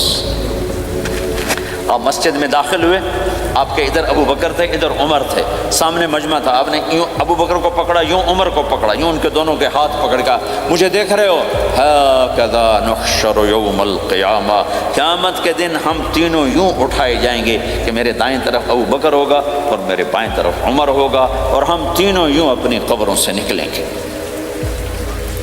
زندگی کی ہر شے کیوں باقی ہے؟ یہ تو میں ادائیں چھوڑو، میرے نبی کی 9 بکریاں تھیں، 1 بکرا تھا، لبے ان کے نام اگر نہ ہوں تو کوئی ہماری شریعت میں فرق پڑتا ہے، لیکن میرے نبی کی بکریوں کے نام بھی ہم تک پہنچیں۔ ایک کا نام تھا عجوہ، ایک کا نام تھا سقیہ، ایک کا نام تھا برکہ، ایک کا نام تھا ورثہ، ایک کا نام تھا زمزم، ایک کا نام تھا اطلال، ایک کا نام تھا اطراف، ایک کا نام تھا قمرا، غیثاء، یہ میرے نبی کی بکریوں کے نام ہیں۔ اور بکرا تھا، اس کا نام تھا یم، عجوہ، سقیہ، زمزم، برکہ، ورثہ، اطلال، اطراف، غیثاء، قمرا۔ اور اس میں آپ کی بکری قمرا آپ کی زندگی میں مر گئی تھی، اتنی ڈیٹیل بھی موجود ہے۔ آپ کے 2 گدھے تھے، ایک کا نام تھا عفیر، ایک کا نام تھا یعفور۔ جس دن آپ کا انتقال ہوا، یعفور پورے مدینے کی گلیوں میں روتا پھر رہا تھا، وہ چیختا پھر رہا تھا، یہاں تک کہ کنویں میں چھلانگ لگائی اور مر گیا۔ آپ کی 4 اونٹنیاں تھیں، عصبہ، شہبہ، جدعا، قصوا۔ اس میں جو آپ کی اونٹنی عصبہ تھی، ادھر آپ کا انتقال ہوا اور ادھر اس نے بیٹھے بیٹھے رونا شروع کر دیا، اور چارہ بھی چھوڑ دیا، پانی بھی چھوڑ دیا، اور بیٹھے بیٹھے بھوکی پیاسی مر گئی۔ چارہ نہیں کھایا، پانی نہیں پیا۔ آپ کے 2 خچر تھے، ایک کا نام تھا دلدل، ایک کا نام تھا فضہ۔ آپ کے 2 اونٹ تھے، ایک کا نام تھا عسکر، ایک کا نام تھا ثعلب۔ گھوڑے آپ نے بہت رکھے، آئے گئے، ورد، یعصوب، یعقوب، مرتجل، لزاز، طراز، ثقب، سبحہ، ورد، یہ سجل، یہ میرے نبی کے خوبصورت عالی شان گھوڑے ہیں۔ گھوڑوں کے نام بھی ہم تک آئے ہوئے ہیں۔ میرے نبی کا نسب اگر ہمیں نہ معلوم ہو تو ہماری شریعت میں کیا فرق پڑتا ہے؟ لیکن آدم علیہ السلام تک اللہ تعالیٰ نے اپنے حبیب کا نسب پیڑھی کو سلامت رکھا ہوا ہے۔ محمد بن عبداللہ بن عبد المطلب بن ہاشم بن عبد مناف بن قصی بن کلاب بن مرہ بن کعب بن لوی بن غالب بن فہر بن مالک بن نضر بن کنانہ بن خزیمہ بن مدرکہ بن الیاس بن مدر بن نزار بن معد بن عدنان بن اود بن حمیسہ بن سلامان بن عوز بن بوز بن قموال بن ابی بن عوام بن ناشد بن حزاب بن بلداس بن یدلاف بن طابخ بن جاحم بن ناحش بن ماخی بن عیفی بن عبقر بن عبید بن الدعاء بن حمدان بن سنبر بن یثربی بن یحزن بن یلحن بن ارعوا بن عید بن زیشان بن عیسر بن اقناد بن ایہام بن مقصر بن ناحد بن زارع بن سمی بن مزی بن عوض بن عرام بن قیدار بن اسماعیل بن ابراہیم بن آدر بن ناحور بن سروج بن رعو بن فائج بن عابر بن ارفقشاد بن سام بن نوح بن لامک بن متوشال بن ادریس بن یرد بن ملہلیل بن قینان بن آنوش بن شیسر بن آدم علیہ السلام۔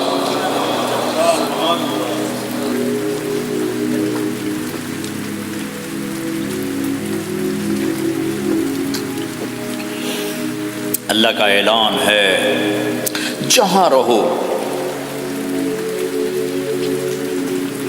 اللہ کے نبی کے طریقوں کو پکڑ کے رہو۔ اللہ تعالیٰ تک پہنچنے کا بس ایک ہی راستہ ہے، ایک ہی راستہ ہے، ایک ہی راستہ ہے، وہ ہے جناب رسول اللہ صلی اللہ تعالی علیہ وسلم کی مبارک زندگی۔ نقل مار لو، نقل مارنے سے پاس ہو نہیں جاتے لوگ۔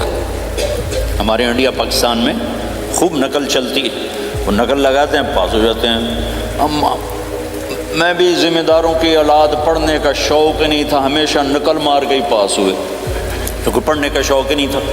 ماں باپ نے ڈنڈا چڑھا دیا کہ ڈاکٹر بنانا ہے، ڈاکٹر بنانا ہے، ڈاکٹر بنانا ہے۔ مجھے کبھی زندگی بھر شوق نہیں ہوا کہ میں نے ڈاکٹر بننا ہے۔ بھائیو، اپنے نبی کی نقل اتار، اللہ پاس کر دے۔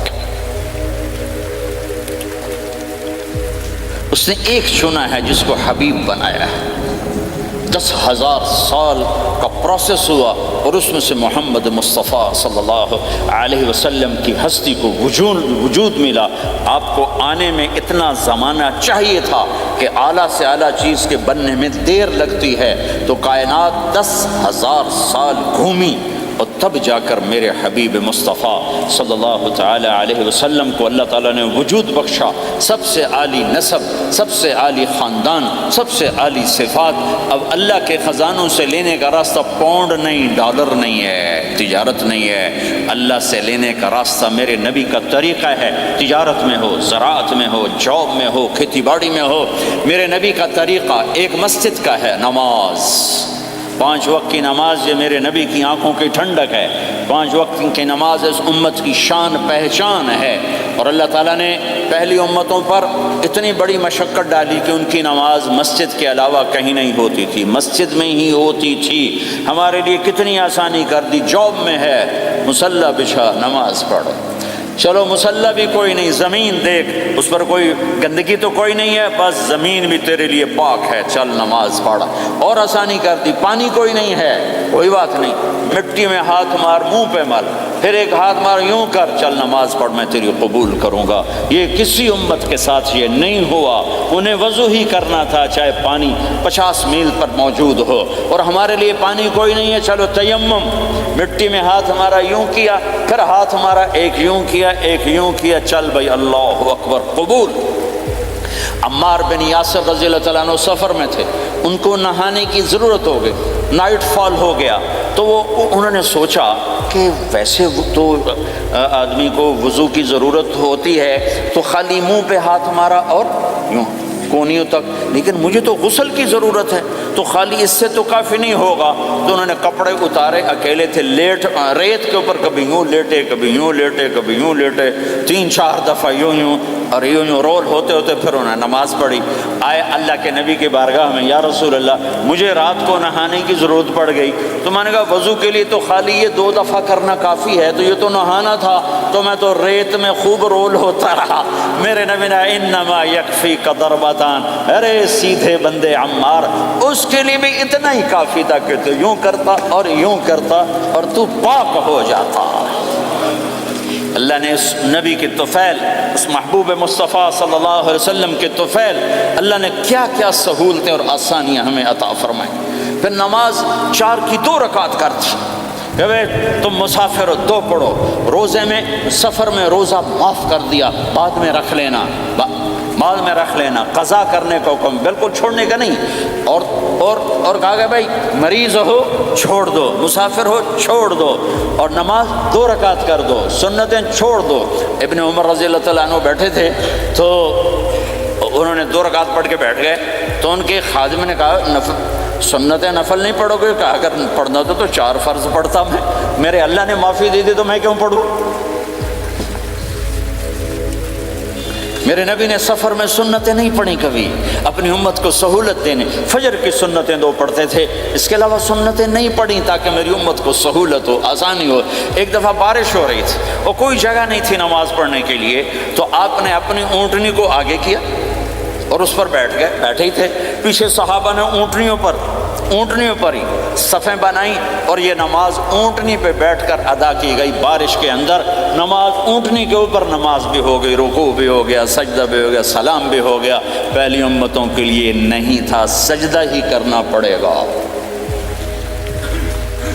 یہ اللہ کے محبوب مصطفیٰ صلی اللہ تعالی علیہ وسلم کی طفیل میرے اللہ نے ہم پہ فضل و احسان کیا، تو میرے نبی کی زندگی میں عبادات میں نماز سب سے اعلیٰ نظر آتی ہے، سب سے نمایاں نظر آتی ہے، اور پھر بازار میں، گھر میں، دفتر میں، ماحول میں میرے نبی کے اخلاق، یہ زندگی کا دوسرا روشن پہلو ہے۔ میرے نبی کی ساری زندگی دو لفظوں میں آتی ہے، عبادت اخلاق، عبادت اخلاق، یا تو اور لفظ حقوق اللہ حقوق العباد، حقوق اللہ حقوق العباد۔ حقوق اللہ میں نماز سب سے اعلیٰ، اور حقوق العباد میں لوگوں کی برداشت کرنا، لوگوں سے درگزر کرنا، معاف کرنا، جھوٹ سے بچنا، دھوکے سے بچنا۔ میرے نبی سے پوچھا گیا یا رسول اللہ مسلمان کنجوس ہو سکتا ہے؟ ہم نے کہا ہو سکتا ہے۔ یا رسول اللہ مسلمان کمزور ہو سکتا ہے، بزدل ہو سکتا ہے، ڈرپوک ہو سکتا ہے؟ آپ نے کہا ہو سکتا ہے۔ یا رسول اللہ مسلمان جھوٹ بول سکتا ہے؟ آپ نے کہا نہیں، جھوٹ نہیں بول سکتا، جھوٹ نہیں بول سکتا۔ ہے میرے نبی نے فرمایا میرا امتی ہر گناہ کر سکتا ہے پر ایک جھوٹ نہیں بولے گا، ایک دھوکہ نہیں دے گا، لیکن پوری دنیا میں سب سے زیادہ جھوٹ بولنے والا اور دھوکہ دینے والا وہ اس امت کا فرد بن چکا ہے۔ سب سے زیادہ دھوکہ دینے والے ہم بن گئے، سب سے زیادہ جھوٹ بولنے والے ہم بن گئے۔ اور میرے نبی نے فرمایا تھا کہ مسلمان جھوٹ نہیں بولتا، دھوکہ نہیں دیتا، ہر گناہ کر سکتا ہے، جھوٹ نہیں بولے گا، دھوکہ نہیں دے گا۔ یہ میرے نبی کی زندگی کا دوسرا پہلو ہے کہ سچائی پہ جمو۔ چند پیسے بچانے کے لیے جھوٹ بولنا، ٹیکس بچانے کے لیے جھوٹ بولنا، کتنے پاؤنڈ بچا لو گے؟ ادھر تمہارے سامنے سچ روشن کھڑا ہوا ہے۔ میرے نبی نے کہا الصدق ینجی والکذب یہلک۔ ادھر جھوٹ کھڑا ہے، ادھر جھوٹ کے ساتھ 4 پاؤنڈ بچیں گے، ادھر سچ کے ساتھ اللہ ملے گا، لے لو جو لینا ہے لے لو۔ ہاں، الا لعنت اللہ علی الکاذبین، جھوٹوں پہ اللہ کی لعنت۔ اس لعنت کے ساتھ 400 پاؤنڈ بچا لیے، 4000 بچا لیے، 4 ملین بچا لیے، 4 بلین بچا لیے، 4 ٹریلین بچا لیے، ساری دنیا کو بچا لیا، اور اوپر اللہ کی لعنت پڑی تو اللہ کی قسم گھاٹے کا سودا ہے۔ اور سچے ہو گئے، سچ بولا، یہ میں 100 پاؤنڈ کماتا ہوں، لے لو جو لینا ہے اس میں سے، یہ میں 1000 پاؤنڈ کماتا ہوں، لے لو جو لینا ہے، یہ میں 50,000 پاؤنڈ کماتا ہوں، لے لو جو لینا ہے، کہ مسلمان کی زبان سے جھوٹ نہیں نکلتا، سچ ہی بولتا ہے۔ آپ تشریف لے جا رہے ہیں، ایک آواز ہے یا رسول اللہ، آپ نے یوں دیکھا کوئی نظر نہیں آیا، پھر آواز ہے یا رسول اللہ، تو آپ نے دیکھا کہ ہرنی ڈیئر چھوٹی وہ کھڑی ہوئی رسی میں بندھی، تو آپ نے کہا کیا ہوا؟ کہا جی آپ کا صحابی مجھے پکڑ کے لایا ہے، میرے چھوٹے چھوٹے بچے بھوک سے رو رہے ہوں گے، آپ مجھے چھوڑ دیں، میں بچوں کو دودھ پلا کے واپس آ جاتا، مجھے پتہ ہے میرے اللہ کی تقدیر میرے بارے میں کیا ہے۔ تو آپ نے کہا اگر تو واپس نہ آئی تو پھر؟ تو اس نے کہا مجھے اللہ جہنم میں ڈال دے۔ آپ نے اس کی رسی کھول دی، خود وہیں بیٹھ گئے، اس نے دوڑ لگائی اور پہاڑوں میں گم ہو گئی۔ تھوڑی دیر کے بعد وہ دوڑتی ہوئی آئی اور آ کے سر یا رسول اللہ میں حاضر ہو گیا، تو آپ نے اس کو باندھ کے وہیں آپ بیٹھ گئے نہیں۔ دیر کے بعد وہ صحابی آئے جنہوں نے اس کو شکار کیا تھا، پکڑا تھا، تو کہنے لگے، ان کا یا رسول اللہ آپ یہاں کیسے؟ کہ میں ایک درخواست لے کر آیا ہوں۔ کہ کیا؟ کہ یہ ہرنی مجھے ہدیہ کر دو۔ کہ یا رسول اللہ سب کچھ آپ کا ہے، کہ بس یہ ہدیہ کر دو۔ یا رسول اللہ حاضر۔ تو آپ نے اس کو لے کر رسی اس کی گردن سے نکالی کہ جا بچی اپنے بچوں کے پاس جا کے خوشی منا۔ سچ نجات دیتا ہے اور جھوٹ ہلاک کرتا ہے۔ ایک ہرنی جان کی بازی کھیل گئی سچ بولنے کے لیے، تم چند پونڈوں پہ جھوٹ بولتے ہو، ایمان کو برباد کر کے رکھ دیتے ہو۔ مسلمان جھوٹ نہیں بولتا، مسلمان دھوکہ نہیں دیتا، مسلمان کی زبان سے سخت بول نہیں نکلتا، کسی کو بے عزت نہیں کرتا، کسی کو کی بے اکرامی نہیں کرتا، کسی کا دل نہیں توڑتا، کسی کو ذلیل نہیں کرتا، خود سہتا ہے، اوروں کو خوشیاں دیتا ہے، خود دکھ سہتا ہے، اوروں کو راحت دیتا ہے، خود تکلیف سہتا ہے۔ یہ میرے نبی کے اخلاق ہیں، یہ میرے نبی کی زندگی ہے، اور یہ اسلام کا سب سے بڑا چیپٹر ہے اور سب سے مشکل چیپٹر ہے۔ جب میرے نبی نے لمبی نمازیں پڑھی تو اللہ نے روک دیا کہ میرے حبیب ما انزلنا علیک القرآن لتشقی، اتنی لمبی نماز نہ پڑھ کے تو تھک جائے۔ میرے نبی نے تبلیغ میں زور دکھایا تو اللہ نے روک دیا فلتذهب نفسک علیہم حسرات، میرے نبی اتنا غم نہ کر کے آپ خود ہی آہیں بھرتے بھرتے آپ مر جائیں۔ میرے نبی نے مال سارا خرچ کیا، اللہ نے اس سے بھی روک دیا ولا تبسطها كل البسط فتقعد ملوما محسورا، اتنا خرچ نہ کریں کہ آپ خود پھر دکھی ہو کے بیٹھ جائیں۔ خرچ کرنا بہت بڑا عمل، تبلیغ سب سے سارے عملوں کا سردار عمل، تبلیغ سے بڑا کوئی کام ہوتا تو اللہ نبیوں کو دیتا، اگر تبلیغ سے بڑھ کر کوئی کام ہوتا تو اللہ نبیوں کو دیتا، گشت سے بڑھ کر کوئی محنت ہوتی تو اللہ نبیوں کو دیتا۔ 950 سال نوح علیہ السلام گشتی کر رہے ہیں، اور اللہ کی مان لو، اللہ کی مان لو، اتنا عظیم عمل کا میرے نبی درمیانہ نماز سب سے بڑی عبادت، میرے نبی درمیانہ کام، لیکن جب میرے نبی نے اخلاق اچھے کیے، دشمن کو معاف کرنا۔ لیکن ایک آدمی آپ سوئے ہوئے تھے، آپ کی تلوار لٹکی تھی، ایک آدمی آیا، اس نے آپ کی تلوار اتاری اور یوں ہماری پسلی میں آپ اٹھ کے بیٹھ گئے۔ اب وہ قتل کے ارادے کے لیے آ چکا ہے اور تلوار یہاں ہے، کہتا من یمنعک منی، اب بول تمہیں کون بچائے گا؟ تو آپ نے مسکراتے ہوئے کہا اللہ، تو اس کے ہاتھ سے تلوار گر پڑی، تو آپ نے اٹھا لی، آپ نے یوں سیدھی کی، اب تو بچا، تجھے کون بچائے گا؟ وہ کہنے لگا مجھے تو ہی بچائے گا، وہ تو اللہ کو جانتا نہیں تھا، کہا بابا مجھے تو ہی بچائے گا۔ تو آپ کہتے ہیں اس کا سر اڑا دو، یہ نبی کو قتل کرنے آیا ہے۔ میرے نبی نے فرمایا کلمہ پڑھتے ہو؟ کہا نہیں پڑھتا۔ کہا جاؤ معاف کیا۔ یہ میرے نبی کے اخلاق ہیں۔ 20 سال جنہوں نے قتل کے منصوبے بنائے، مکہ والے، جب آپ مکہ میں فاتحانہ داخل ہوئے، ابو سفیان سب سے زیادہ آپ کو دکھ پہنچانے والوں میں پیش تو آپ نے ابو سفیان کو عزت دی۔ جو ابو سفیان کے گھر میں داخل ہوگا اس کو کچھ نہیں کہا جائے گا۔ آپ تو ابو سفیان کو بلا کے سولی پہ لٹکاتے، اور آپ کہہ رہے ہیں جو ابو سفیان کے گھر میں جائے گا اسے کچھ نہیں کہا جائے گا، جو بیت اللہ میں ہوگا اسے کچھ نہیں کہا جائے گا۔ سارا مکہ سامنے، آپ یوں بیت اللہ کا دروازے پر یوں دونوں ہاتھ ایسے ٹکا کے کھڑے تھے۔ پھر آپ نے کہا میں کیا کروں گا اب تمہارے ساتھ؟ تو سہیل بن عمر نے کہا آپ کریم ہیں، کریم کے بیٹے ہیں، تو آپ نے کہا جاؤ میں نے معاف کیا۔ یہ اخلاق آج مٹ چکے ہیں، مردوں سے، عورتوں سے، علم والوں سے، خانقاہ والوں سے، تبلیغ والوں سے، سب زیرو ہوئے پڑے ہیں۔ جب تک یہ اخلاق زندہ نہیں ہوتے اسلامی زندگی قائم نہیں ہو سکتی، اسلامی معاشرت قائم نہیں ہو سکتی۔ اور دین دو چیزوں سے آگے پھیلتا ہے، ایک دعوت اور ایک اخلاق۔ دعوت اور اخلاق، دعوت نہیں ہوگی تو اخلاق نہیں پڑے رہ جائیں گے، اخلاق نہیں ہوں گے تو دعوت کوئی قبول نہیں کرے گا۔ میرے نبی نے کتنے معجزے دکھائے مکے میں، نہیں کلمہ پڑھا۔ بدر میں ان کے 70 مارے گئے، فرشتوں کو دیکھا، جبریل کے گھوڑے کی آواز سنی، کلمہ نہیں پڑھا۔ خندق میں شکست ہوئی، کلمہ نہیں پڑھا۔ پانی نکلتے دیکھا انگلیوں سے، کلمہ نہیں پڑھا۔ ایک بکرے کا ایک بازو پکایا، ایک بازو بکرے کا، ایک اگلا جو بازو ہوتا، اور 40 آدمیوں نے کھانا کھایا اور ایک بوٹی کم نہیں ہوئی، کلمہ نہیں پڑھا۔ لیکن جب میرے نبی نے کہا جاؤ معاف کیا تو سارے ہی کلمہ پڑھ گئے کہ واقعہ یہ اخلاق نبی کے ہو سکتے۔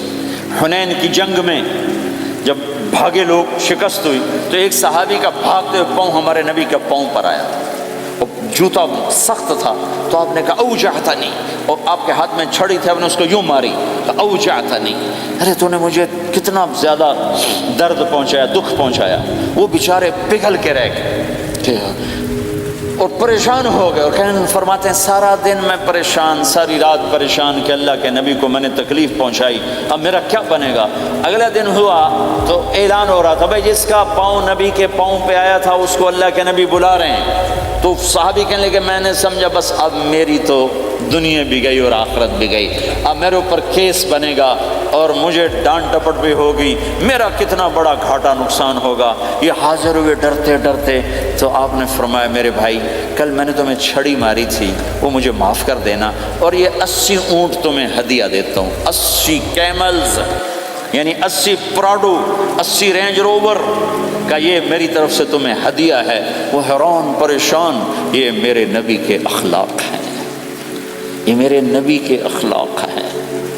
کانٹے بچھانے والی نے 4 دن آنا چھوڑ دیا، بیمار ہو گئی تھی، تو آپ نے کہا کیا بات ہے، وہ ہمارے راستے میں اب کانٹے کوئی نہیں ہیں؟ کہا جی وہ بیمار پڑی ہے جو کانٹے بچھاتے تھے، تو آپ اس کے گھر چلے گئے، ماں جی خیریت تو ہے، آپ ٹھیک تو ہیں؟ کہا بیٹا مجھے کلمہ پڑھا دے، بس تیرے اخلاق نے مجھے فتح کر لیا ہے۔ میرے بھائیوں یہ چیپٹر بھول چکے ہیں، بھول چکے ہیں، بھول چکے ہیں۔ جب تک یہ چیپٹر زندہ نہیں ہوگا زندگی اسلامی نہیں بنے گی، معاشرہ اسلامی نہیں بنے گا، اور آگے قوموں کے لیے اسلام کا دروازہ نہیں کھلے گا۔ ہمیں معاف کرنا آتا ہو، ہمیں گالی دینے والے کو دعا دینا آتا ہو، غیبت کرنے والے کی تعریف آتی ہو، اور غیبت کرنے سے، غیبت سننے سے اپنے آپ کو ایسے بچاؤ جیسے زہر سے بچاتے ہو، جیسے آگ سے بچاتے ہو۔ ایک دوسرے کو نفرت کا بول نہ بولو ورنہ ساری زندگی تباہ و برباد ہو جائے گی۔ میرے رب کی قسم، میرے نبی نے کہا ایک زبان کا بول انسان بولتا ہے اور جہنم کی گہرائیوں میں گر جاتا ہے، اور ایک زبان کا بول انسان بولتا ہے اور جنت کے درجات پر چڑھ جاتا ہے۔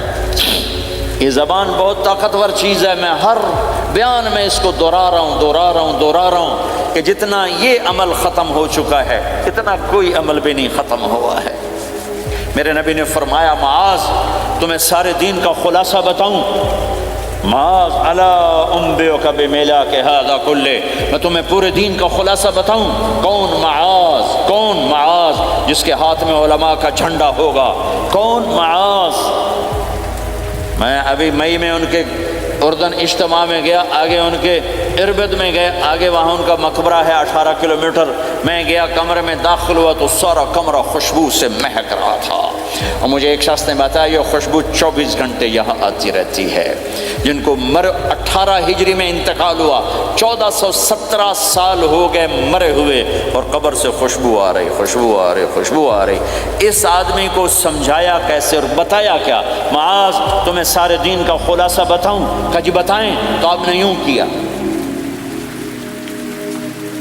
اپنی زبان نکالی اور اس کو پکڑا انگلی سے، پھینکا، کف ھذا، معاذ اس زبان پہ قابو پا جا، یہ پورا دین ہے۔ یہ زبان آج کھل گئی ہے، کھل گئی ہے۔ لقمان علیہ السلام کا فرمان ہے بیٹا میں چپ رہنے پہ کبھی نہیں پچھتایا، میں ہمیشہ اپنے بول پہ پچھتایا ہوں۔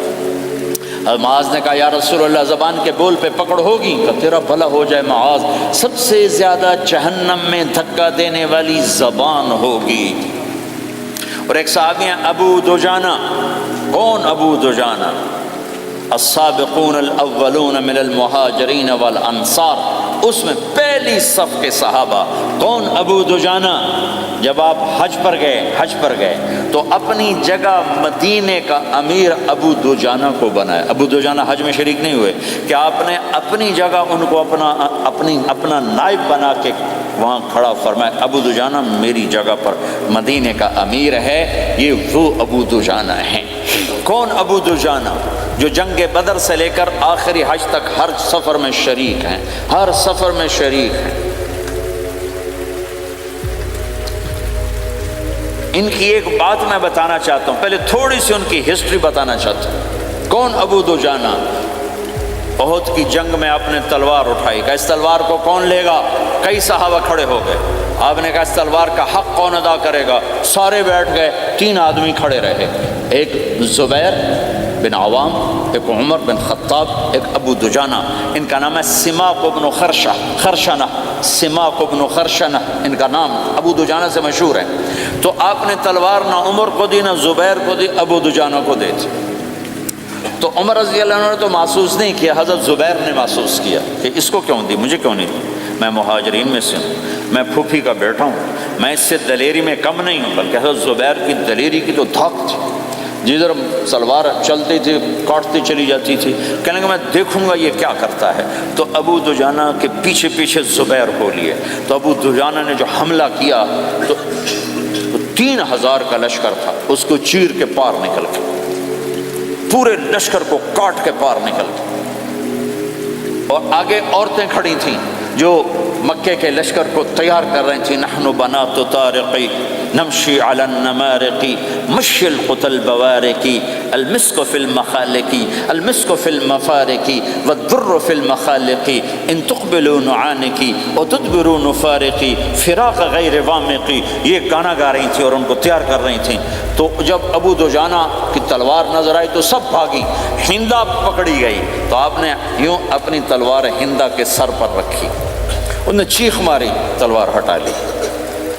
تو زبیر پیچھے پیچھے کہ یہ کیا کیا ہے؟ جنگ میں اگر کوئی عورت حصہ لے اسے مارنا جائز ہے، ویسے جائز نہیں ہے، عورت کو، بچے کو، بوڑھے کو ہاتھ لگانا جائز نہیں ہے۔ تو انہوں نے کہا تلوار کیوں نہیں چلائی؟ کہا میرے محبوب کی تلوار ہے، عورت کے خون سے رنگین کر کے اس کی شان نہیں گھٹانا چاہتا، یہ میرے نبی کی تلوار۔ پھر واپس ہوئے، پھر اٹیک کیا اور پھر مجمع کو چیر دیا۔ سامنے ایک آدمی آ رہا تھا ہاتھی کی طرح، اتنا لمبا موٹا تازہ، تو زبیر کہنے لگے میرے جی میں آیا کبھی اس کی ٹکر ہونا پھر میں دیکھوں ابو دجانہ کیا چیز ہے۔ تو اللہ کا کرنا ایسا ہوا ابو دجانہ دونوں آمنے سامنے ہو گئے، تو وہ ایسے شاہ سوار تھے کہ دونوں طرف کے لشکر ذرا تھم گئے اور وہ دونوں بھڑ گئے۔ ابو دجانہ کے اپنے جوہر، اس پہلوان کے اپنے جوہر، غبار اٹھا، مٹی اٹھی، اور اس کی اپنی طاقت، ان کی اپنی طاقت، انہوں نے ابو دجانہ کو اس نے زخمی کر دیا۔ ابو دجانہ نے جو جوش میں آ کے ماری تلوار، اس کو لگی یہاں، تو اتنی طاقت سے لگی کہ اس کے نیچے اتر کر 2 ٹکڑوں میں تقسیم کر دی، یوں ماری، ایک حصہ ادھر ایک حصہ۔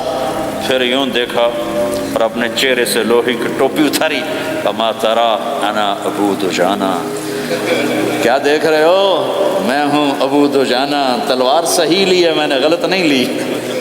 یہ ابو دجانہ ہیں۔ اور جب شکست ہو گئی احد کی جنگ میں، اور پھر 10-12 آدمی نے آپ کو گھیرے میں لیا ہوا تھا، ان میں ایک ابو بکر تھے، عمر تھے، علی تھے، طلحہ تھے، زبیر تھے، سعد بن ابی وقاص تھے، اور سہل بن حنیف تھے، عبادہ قتادہ بن نعمان تھے، اور ابو دجانہ تھے رضی اللہ تعالی عنہم، ان میں سے ایک ابو دجانہ بھی تھے۔ اور یمامہ کی جنگ میں ابو دجانہ شہید ہوئے، یمامہ کی جنگ میں شہید ہوئے۔ یہ ابو دجانہ کی تھوڑی سی سیرت آپ کے سامنے آئی ہے۔ اس کے بعد اب آپ ان کے قول کو سنو تاکہ اس کا وزن آپ کے سامنے آئے۔ یہ بدر کے شریک ہیں، اللہ کے نبی نے کہا بدر کا صحابی جو مرضی کرے بخشا گیا۔ یہ صلح حدیبیہ کے شریک ہیں، اللہ نے قرآن میں کہا لقد رضی اللہ، میں ان سے راضی ہو گیا۔ یہ صحابی ہیں، اللہ نے کہا کلا وعد اللہ الحسنی، اے میرا نبی تیرے ہر صحابی کے لیے جنت کا وعدہ ہے۔ اور اب یہ کیا کہتے ہیں؟ یہ کیا کہتے ہیں لوگو؟ ان ارجع عملی عند، لوگو میرے پاس، ابو دجانہ میرے پاس بخشش کا سب سے بڑا عمل جانتے ہو کیا ہے؟ بدر نہیں، احد نہیں، حدیبیہ نہیں، خندق نہیں، خیبر نہیں، فتح مکہ نہیں، آخری حج نہیں، کیا ہے؟ کیا ہے لوگو؟ ان ارجع عملی عندی، میرے پاس آخرت میں بخشش کا سب سے بڑا عمل بس ایک ہے کہ ما آذیت احدا بلسانی، میں نے اپنی زبان سے کبھی کسی کو دکھ نہیں پہنچایا، ولا اجد فی قلبی غلا لاحد، اور میرے دل میں کسی کے لیے بغض کوئی نہیں ہے، بس یہ میری بخشش کا عمل ہے۔ تو بھائیو، نبی کے اخلاق میں 2 چیزیں لے لو، ایک زبان سے کسی کو دکھ نہ دو، ایک دل میں کسی کا بغض نہ رکھو۔ اللہ کی قسم بغیر حساب کتاب کے جنت میں جاؤ گے۔ بڑے بڑے جنید بغدادی اور بڑے بڑے معرفت والے تمہیں دیکھتے رہ جائیں گے، تمہاری رفتار اتنی تیز ہوگی کہ تمہیں وہی پکڑ سکے گا جس کا یہ 2 عمل تم سے زیادہ اچھا ہوگا۔ جس روڈ پہ رش ہوتا آپ وہاں سے گاڑی ہٹا لیتے ہو، وین ادھر نہیں جانا، ادھر رش ہے، وہ آپ وہ سائن وغیرہ آپ کو آ جاتے ہیں کہ بھائی ادھر بلاک ہے، ادھر نہیں جانا، ادھر جانا ہے۔ تو جہاں روڈ پہ رش ہوتا ہے تو قیمتی سے قیمتی گاڑی کی رفتار بھی آہستہ ہو جاتی ہے، اور جہاں روڈ خالی ہوتا ہے تو پرانی گاڑی بھی بھاگے جا رہی ہوتی. ہمارے یہاں پرانی گاڑی ہوتی ہے نا، پرانی بسوں کے پیچھے لکھا ہوتا ہے نہ انجن کی خوبی نہ ڈرائیور کا کمال، خدا کے سہارے چلی جا رہی ہے. اور جس کے پاس ایسی گاڑی ہو، نہ انجن کی خوبی نہ ڈرائیور کا کمال، تو اگر اس کو روڈ خالی مل جائے تو وہ تو مرسیڈیز والے سے پہلے پہنچے گا، رینج روور والے سے پہلے پہنچے گا، بینٹلی والے سے پہلے پہنچے گا، رولز رائس والے سے پہلے پہنچے گا، جو وہ تو پھنسی کھڑی اور اس کا روڈ ہی خالی ہے. تو میرے بھائیوں، یہ میں ایک مثال دیتا ہوں. عبادات کی روڈ پہ بہت رش ہے، نمازی بے شمار ہیں، روزے دار بے شمار ہیں، عمرے والے بے شمار ہیں، حج والے بے شمار ہیں، اور تہجد گزار بے شمار ہیں، علماء بے شمار ہیں، حافظ بے شمار ہیں، ذکر والے بے شمار ہیں، بہت رش ہے، تبلیغ والے بے شمار ہیں. لیکن جو اخلاق والا روڈ ہے نا، یہ خالی پڑا ہے. اس پہ موٹر زوکی پہ چڑھ کے آ جاؤ تو سب سے آگے نکل جاؤ، سائیکل پہ چڑھ کے آ جاؤ تو سب سے آگے نکل جاؤ، کہ روڈ ہی خالی ہے. اخلاق کا روڈ خالی ہے. غصے کو پینا، دکھ دینے والے کے سامنے،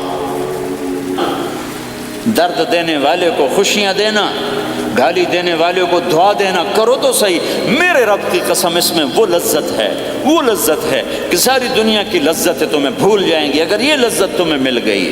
پی جا ایام کی تلخی کو بھی ہنس کے ناصر، غم کے سہنے میں بھی قدرت نے مزہ رکھا ہے.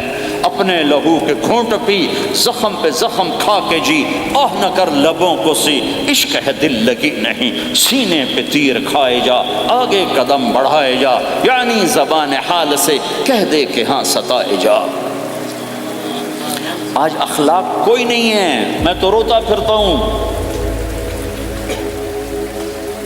تبلیغ میں نکلو نکلو نکلو، خانقاہوں میں ذکر ذکر ذکر، اور مدرسوں میں فقہ فقہ فقہ. کوئی تو اس سبق کو بھی، یا اور بھی دکھ ہیں زمانے میں محبت کے سوا، راحتیں اور بھی ہیں وصل کی راحت کے سوا. جس دن امت کے اخلاق زندہ ہوئے، آپ اسلام کی بہار دیکھو گے. اگر اپنے گھر میں خوشیاں لانا چاہتے ہو تو اللہ کی قسم بڑے گھر سے نہیں آئے گی، کوئی 5 لاکھ پاؤنڈ کی گاڑی سے خوشی نہیں آئے گی، کوئی بہت بڑا عالی شان بنگلہ بنانے سے خوشی نہیں آئے گی. تمہارے اخلاق سے گھر میں خوشی آئے گی. اگر بیوی کا سلوک تمہارے ساتھ اچھا ہے، تمہارا سلوک بیوی کے ساتھ اچھا ہے، اس گھر میں خوشی ہے. بیوی کا بول بدتمیز ہو تو خامند کی زندگی برباد، خامند کا بول بدتمیز ہو تو بیوی کی زندگی برباد، اولاد بد اخلاق ہو تو ماں باپ کی زندگی برباد، ماں باپ میں سختی ہو تو اولاد کی زندگی برباد، بھائی بھائی میں بول میں سختی ہو تو بھائی کی زندگی برباد، بہن بھائیوں میں سختی ہو تو بہن بھائی کی زندگی برباد، نیبر کے ساتھ سختی ہو تو نیبر کی زندگی برباد. میرے نبی نے فرمایا، ما آمن بی من بات شبعان و جارہ جائع، وہ میرے اوپر ایمان لایا ہی نہیں جو خود پیٹ بھر کے کھائے اور پڑوسی بھوکا ہو. واللہ لا یؤمن، واللہ لا یؤمن، واللہ لا یؤمن. 3 دفعہ اللہ کی قسم ایمان والا نہیں، اللہ کی قسم ایمان والا نہیں، اللہ کی قسم ایمان والا نہیں. کون یا رسول اللہ؟ الذی لا یأمن جارہ بوائقہ، جو پڑوسیوں کو تنگ کرے وہ ایمان والا نہیں ہے. میرے بھائیوں، یہ چیپٹر مٹ چکا ہے، کہیں نہیں دیکھنے کو ملتا ہے. ایسا نہیں کہ دنیا خالی ہو گئی ہے، لیکن 1 کروڑ میں 1 ملا تو کیا ملا، 1 کروڑ میں بھی 1 نہیں ملتا. میں بڑے لمبے سفر کر کر کے اس نتیجے پر پہنچا ہوں کہ 1 کروڑ مسلمان اکٹھے کروں،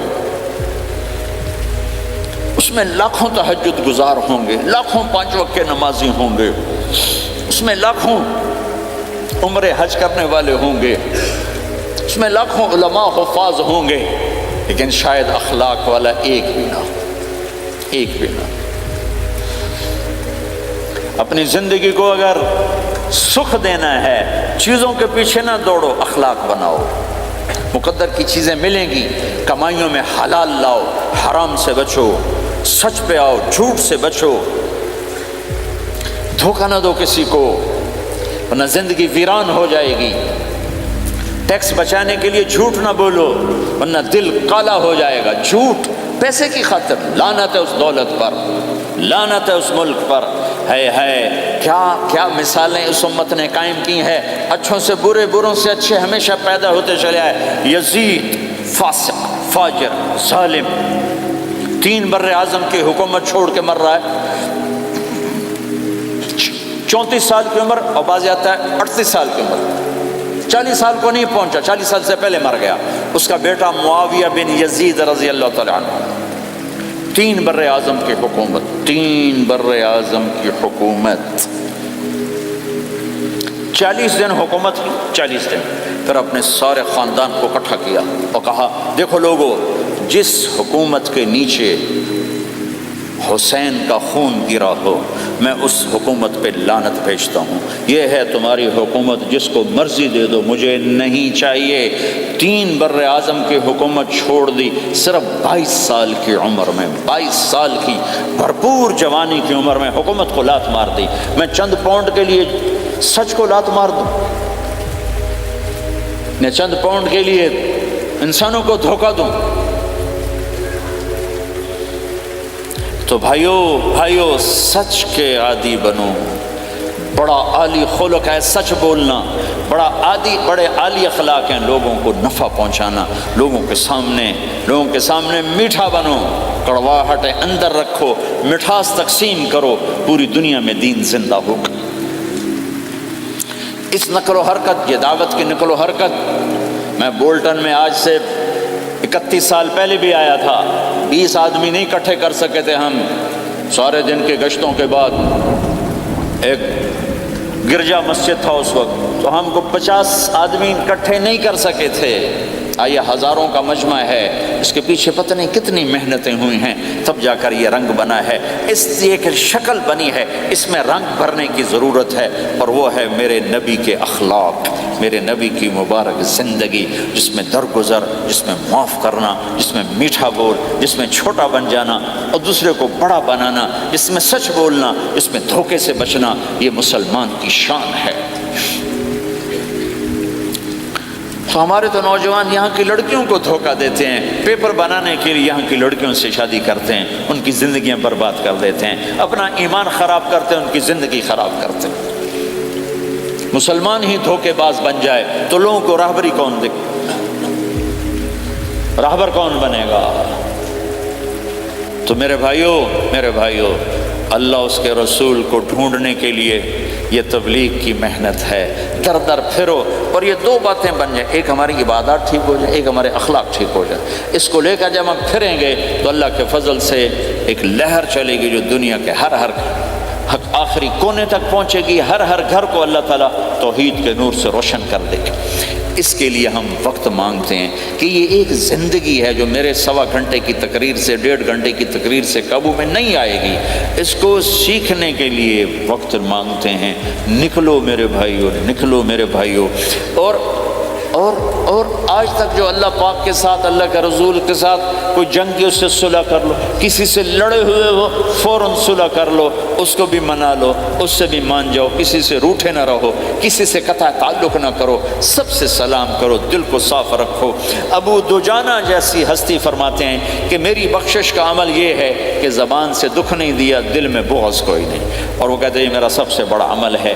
یہ اپنے نبی کے اخلاق میں 2 باتیں لے لیں، اس زبان سے کسی کو دکھ نہ پہنچے، دل میں کتنا ہی لوگ ستائیں، بغض نہ رکھو، صاف کرو، دھو دو، اور فرائض میں نماز چھوٹے نہیں، اور پھر اس کو لے کر یہ امت پھرے، چونکہ اس امت کا کام بیٹھنا نہیں ہے، اس امت کا اجتماعی جرم ہے کہ انہوں نے اللہ کے دین کے لیے پھرنا چھوڑ دیا، اس امت کی اجتماعی خطا ہے کہ انہوں نے اللہ کے پیغام کو آگے پہنچانا اس کو اپنا کام نہ سمجھا، اس کے لیے پھرنا چھوڑ دیا تو اپنے بھی ہاتھوں سے نکل گئے، پرائے تو پہلے ہی پرائے تھے۔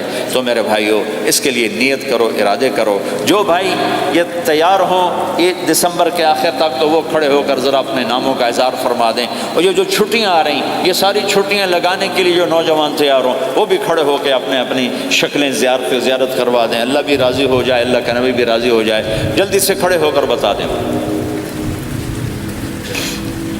فرمائیں جی۔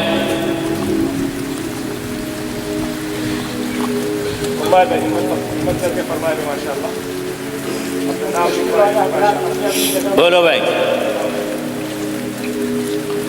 یہ چھٹیاں تو ماشاءاللہ ہوتی ہیں، اس میں نوجوانوں کو نکلنا چاہیے۔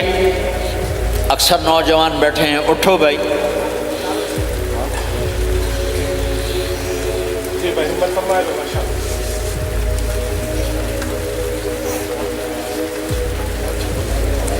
جلدی فرمائیں بھائی، جلدی فرمائیں۔ ایسے نہیں ہوگا، پہلے 4 مہینے دینا پھر سنو گا۔ بیٹھ جاؤ، یہاں سوال نہیں کیا جاتا۔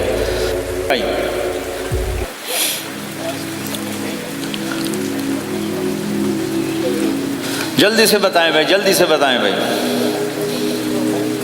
ان چھٹیوں میں کون نکلے گا اللہ کے راستے میں؟ ان چھٹیوں میں جو نوجوان تیار ہو کھڑے ہو جائیں۔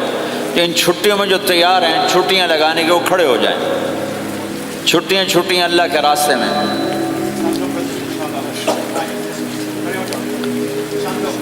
ہاں بھائی فرمائیں جی، فرمائیں جی بھائی۔ اور آپ کے لیے آسان کر دیتا ہوں، اس سال آج کیا تاریخ ہے بھائی؟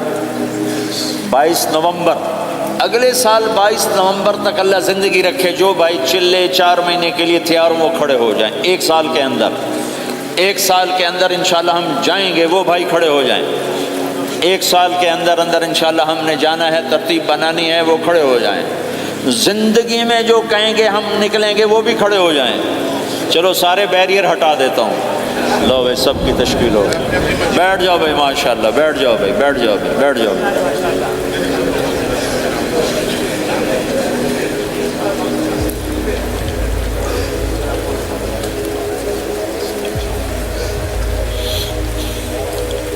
ہاں بھائی بیٹھ جائیں بھائی، دعا کرتے ہیں۔ دعا سے پہلے تھوڑی سی بات کرنا چاہتا ہوں، سن لیں پھر انشاءاللہ دعا کرتے ہیں۔ مسلمان کی زندگی چلتے پھرتے دعوت ہے، مسلمان کی زندگی چلتی پھرتی دعوت ہے۔ اگر اسلام ہماری زندگی میں ہو، عبادات ایسی چیزیں جو نظر نہیں آتی، اخلاق ایسے چیزیں جو چھپ نہیں سکتی۔ اخلاق ایک ایسی صفت ہے جس کو آپ چھپا نہیں سکتے، بد اخلاقی ایسی برائی ہے جس کو آپ چھپا نہیں سکتے۔ شراب تو چھپ سکتی ہے، اندر کمرے میں بیٹھ کے پی لے۔ روزہ چھپ سکتا ہے، نہیں رکھا کسی کو کیا خبر۔ نماز بھی چھپ جاتی، نہیں خبر پڑھی ہے کہ نہیں پڑھی۔ لیکن برے اخلاق بھی نہیں چھپتے اور اچھے اخلاق بھی نہیں چھپتے۔ ایک اچھے اخلاق خوشبو کی طرح مہکتے ہیں اور برے اخلاق گندگی کی طرح بدبو چھوڑتے ہیں۔ ہمارا معاشرہ اسلامی اس وقت بنے گا جب ہمارے اخلاق عالی ہوں گے، تو یہ نقل و حرکت اس کو طاقت پہنچائے گی۔ یہ گھر بیٹھنے سے چیز نہیں آئے گی بھائی، پھرنا پڑے گا، دھکے کھانے پڑیں گے۔ لیکن ان دھکوں میں بھی اللہ نے بڑی لذت رکھی ہے، بہت عجب نشہ ہے اس کا۔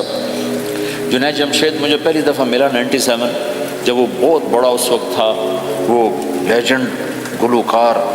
تو اس نے مجھ سے کہا کہ مولانا جس گلیمر کو پاکستانی نوجوان خوابوں میں دیکھتے ہیں، وہ گلیمر مجھے فزیکلی حاصل ہے، لیکن میرے اندر اندھیرا ہے، روشنی نہیں، خالی ہے۔ کیوں؟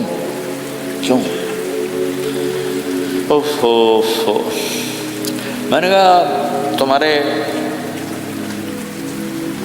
سیدھے گھٹنے میں درد ہو، تم الٹے گھٹنے میں دوا لگاؤ تو فائدہ ہوگا کہ نہیں؟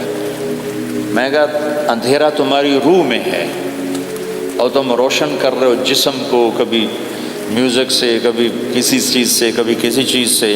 تو عورت، شراب، میوزک، ان کا روح میں کوئی واسطہ ہی نہیں، یہ روح تک جاتی نہیں، ان کی پینیٹریشن جسم تک ہے اور جسم کو کنٹرول روح کرتی ہے۔ جب روح میں بھوک اٹھتی ہے تو وہ پریشانی میں کی شکل میں ظاہر ہوتی ہے۔ تم اللہ سے تعلق بنا لو، یہ سب کچھ ٹھیک ہو جائے گا۔ پھر جو اس نے 3 چیلے شروع کیے تو اس کا مجھے فون آیا۔ ہمارا ایک شہر ہے چھوٹا سا، زلزلے میں ختم ہو گیا تھا، بالا کوٹ۔ تو اس کا مجھے وہاں سے فون آیا کہ مولانا میں ایک پرانی مسجد میں ایک پھٹی ہوئی چٹائی پر لیٹا ہوا ہوں، اور جس سکون کو میں 5 سٹارز ہوٹل میں دیکھتا تھا، ڈھونڈتا تھا، وہ آج مجھے یہاں مل چکا ہے، اور مجھے یوں لگتا میں ہوا میں اڑ جاؤں گا، میں ہوا میں اڑ جاؤں گا۔ کیا ہوا کہ اللہ سے تعلق بنا اور روح میں سکون آ گیا، ٹھنڈک آ گئی۔ تو ایک گناہوں سے بچنا اور ایک فرائض کو پورا کرنا، ایک اپنے اخلاق کو ٹھیک کرنا، یہ چند ایک کام ہیں جو کر لے گا اللہ اسے آباد کر دے گا۔ جہاں ہو نماز نہ چھوٹے، رمضان آ جائے روزے نہ چھوٹے، زکوٰۃ فرض ہو جائے خوشی سے ادا کریں، اپنی کمائیوں کو حلال پہ لائیں، غلط کاغذات سے، غلط پیپر سے، غلط ہیرا پھیری سے پیسہ نہ بنائیں، یہ پیسہ تباہی کے سوا کچھ نہیں لاتا۔ اپنی حلال کمائی کرو، کہ میرے نبی کا فرمان ہے جو صبح سے شام تک حلال کمانے میں تھکتا ہے اس دن کے سارے گناہ معاف ہو جاتے۔ سعد بن معاذ بیٹھے تھے، ان کے ہاتھوں پر اللہ کے نبی کی نظر پڑی تو ہاتھ بڑے سخت تھے، تو ہم نے کہا سعد تیرے ہاتھ اتنے سخت کیوں ہیں؟ کہا جی میں اپنے باغ میں خود کام کرتا ہوں، اس سے یہ سخت ہو گئے۔ تو آپ نے سعد کا ہاتھ پکڑا اور ایسے چوما اور کہا اپنے بچوں کو حلال کھلانے میں بچوں کو حلال کھلانے میں جو ہاتھ ایسا ہو جائے گا اس پہ جہنم کی آگ حرام ہو جائے گی۔ کہ بھائیو حلال، جھوٹ نہ داخل کرو، چاہے کتنے بڑے مفتی فتویٰ دیں کہ ٹیکس بچانے کے لیے جھوٹ بولنا جائز ہے، میں کہتا ہوں نہیں، سچ۔ دو سودے ہیں، ایک طرف چند سو پاؤنڈ ہیں، ایک طرف سچ ہے، جس کو لینا ہے لے لو۔ سچ کو لوگے تو اللہ کے قدموں میں چلے جاؤ گے، اللہ کے حبیب کی چھاؤں میں چلے جاؤ گے، اللہ کی چھاؤں میں چلے جاؤ گے۔ جھوٹ، ہاں صرف جھوٹ بولنا جائز ہے، دو بھائی لڑ پڑے ان میں صلح کرانے کے لیے جھوٹ بولنا جائز ہے۔ میاں بیوی لڑ پڑیں تو بیوی کو منانے کے لیے خامند جھوٹ بول سکتا ہے، خامند کو منانے کے لیے بیوی جھوٹ بول سکتی ہے۔ اس کے علاوہ جھوٹ نہیں ہے، سچ کے ساتھی بنو۔ اللہ کی قسم وہاں سے رزق آئے گا جہاں سے وہم و گمان بھی۔ پھر آپ اس حکومت کو دھوکہ دیتے ہو جو آپ کی ہمدرد۔ ہماری حکومتیں تو خود بھی چور ہیں تو ان کو چور پڑے ہوئے، چوروں کو چور پڑے ہوئے۔ تمہاری حکومتیں تو چور نہیں ہیں، تو تم پہ خرچ کرتے ہیں۔ ان سے بینیفٹ لینا ہو تو پیچھے ہو، ان کو ٹیکس دینا ہو تو کہتے ہو کدھر لکھا ہے شریعت میں ٹیکس دینا جائز ہے؟ کہاں لکھا ہوگا؟ آگے مفتی بھی بیٹھے ہوئے فتوے دینے کے لیے۔ جب ان سے نفع اٹھاتے ہو تو ان کو نفع پہنچاؤ، ان سے سہولتیں لیتے ہو ان کو سہولت پہنچاؤ۔ یہ تمہارے خرچ کرنے میں دیانتدار ہیں، ان کے ساتھ بددیانتی نہ کرو۔ مسلمان ہو اور دھوکہ، یہ دو چیزیں جوڑ نہیں سکتے۔ اپنی عیاشی تھوڑی کم کر دو تو اللہ اس میں برکت دے گا۔ آپس میں کبھی اونچ نیچ ہو جائے فوراً صلح کرو، لڑائی پہ باقی نہ رہو کہ یہ ہم نے بات نہیں کرنی، ہمارا سلام دعا ختم، ایسا کبھی نہ کرو۔ اونچ نیچ ہوتی ہے لیکن فوراً صلح کرو۔ ماں باپ میاں بیوی اکٹھے رہتے ہیں تو ہمارا سسرالی معاشرہ بہت سخت قسم کا ہے، ماں باپ اتنی مداخلت کرتے ہیں، بچے میں کو ان کی زندگی تباہ کر دیتے۔ ساس سسر بہو پہ اتنا حق جتلاتے ہیں کہ خامد کا بھی اتنا حق نہیں رہ جاتا، اس سے زندگی ٹوٹ جاتی۔ اگر سسر ہو بہو کو عزت دو، ساس ہے بہو کو عزت دے، بہو ہے ساس سسر کو عزت دے۔ لیکن اللہ کی قسم ساس اور سسر کا بہو پہ کوئی شرعی حق کوئی نہیں۔ میرے بچے کی شادی ہوئی، میں نے اپنی بیوی سے کہا بات سنو، ہم کسی کی بیٹی کو لے کے آ رہے ہیں، اگر ماں بن کے دکھاؤ گی تو میں یہاں اس کو لاؤں گا، اور اگر ماں بن کے نہیں دکھانا تو میں اس کو الگ گھر دیتا ہوں، تاکہ ہم اس کی زندگی میں دخل انداز نہ ہوں، ہم ان کی زندگی کو خراب نہ کریں۔ اگر کسی کے پاس الگ گھر دینے کی وسعت نہیں ہے تو وہ خود تو الگ ہو سکتا ہے کہ نہیں ہو سکتا؟ ایک ہی گھر میں رہتے ہیں، الگ گھر کی وسعت نہیں تو دونوں باہر نکل جاؤ، بچوں کی زندگی سے باہر نکل جاؤ، اپنا ان پر حاوی نہ کرو، ورنہ آپ خود بھی برباد ہو جاؤ گے، ان کو بھی برباد کر دو گے۔ کتنی طلاقوں کے پیچھے ساس اور سسر ہے، کتنی طلاقوں کے پیچھے میاں بیوی کی آپس کی بدتمیزی ہے کہ اس ماحول میں برداشت کرنے کا رواج ہی ختم ہو گیا۔ برداشت نہیں کرنا، بڑا نقصان سہنا ہے، چھوٹا نہیں سہنا۔ ڈائمنڈ کیسے بنتا ہے؟ ڈائمنڈ کاربن ہے، وہ ڈائمنڈ کیسے بنتا ہے؟ وہ پریشر کو برداشت کرتا اللہ چمکا کے اسے ڈائمنڈ بنوا دیتا۔ تو نوجوانوں کے ذمے ہے کہ اپنی بیوی کو پروٹیکشن دیں ماں باپ سے، ماں باپ زیادتی کریں سامنے آ جائیں، ہاتھ جوڑیں، پاؤں پکڑیں، بدتمیز نہ ہوں کہ ابا جی میں آپ کا حکم، اب مجھے اس کا کیا کرنا ہے، اماں جی اب مجھے فرمائیں میں کیا کرنا ہے، میرے ذمے ہے، اس کے ذمے نہیں ہے۔ بیوی زیادتی کرنے لگے تو اس کے سامنے ہو جاؤ، دیکھو بیگم کہ تیرا میرا رشتہ ٹوٹ سکتا ہے، ماں باپ کا رشتہ ٹوٹ نہیں سکتا ہے۔ ماں باپ کا وہ رشتہ ہے جسے توڑا نہیں جا سکتا۔ نکاح تو ایک بول پہ ٹوٹ جاتا ہے، میں تیری ہر ضرورت پوری کروں گا لیکن تو میرے ماں باپ کے لیے تکلیف کا باعث نہ بن۔ یہ مرد کی ذمہ داری ہے۔ ہم یہ معاشرہ بھلا چکے ہیں۔ ہمارے پڑوسی ذمہ دار تھے، ان کے بچے کے نکاح میں گیا تو مجھ سے کہنے لگے مولانا میری بیگم نے مجھ سے کہا کہ دیکھو ہم زندگی گزار چکے ہیں، اب یہ بچے زندگی شروع کرنے لگے ہیں، تو پہلے میرے بیٹے کے لیے الگ گھر بنا اور اس کی بیوی کی ڈولی کو وہاں لے کے آ، میرے گھر میں نہ لانا کہ ایسا نہ ہو ہم میاں بیوی بچوں کی زندگی خراب کر دیں۔ تو پہلے میں نے بیٹے کا گھر بنایا ہے، اب اس کی شادی کر رہا ہوں، اس کی بیوی کی ڈولی وہاں اترے گی، میرے گھر میں نہیں اترے گی کہ ہم دونوں میاں بیوی کہیں ان کو خراب نہ کر بیٹھے۔ تو ہر آدمی کے پاس تو اتنے وسائل نہیں ہیں کہ وہ الگ گھر دے، لیکن یہ وسائل تو سب کے پاس ہیں کہ ان کی زندگی سے نکل جائے۔ ہاں ان میں کوئی کھٹ پٹ ہو جائے تو صلح کرانے آئیں، لیکن ہوتا کیا ہے کہ لڑکے کے ماں باپ اپنے بیٹے کے حمایتی ہوتے ہیں، لڑکی کے ماں باپ اپنی بیٹی کے حمایتی ہوتے ہیں اور آپس میں جنگ شروع ہو جاتی، نہ یہ نیچے ہوتا ہے نہ وہ نیچے ہوتا ہے۔ نئی نئی شادی ہوتی، زندگی گزارنے کا پتہ نہیں ہوتا، ٹھوکریں کھاتے ہیں تو ان کو سنبھالنے کی ضرورت ہوتی ہے، لیکن ہوتا کیا ہے کہ ماں باپ اپنے بیٹے کے کان میں نہ بیوی کی شکایتیں لگاتے رہے، یہ کرتی ہے، یہ کرتی ہے، یہ کرتی ہے، اور وہ بچی کو اس کے ماں باپ کہتے رہے کہ یہ کرتے ہیں، یہ کرتے ہیں، یہ کرتے ہیں۔ زبان پر ٹیپ لگا لو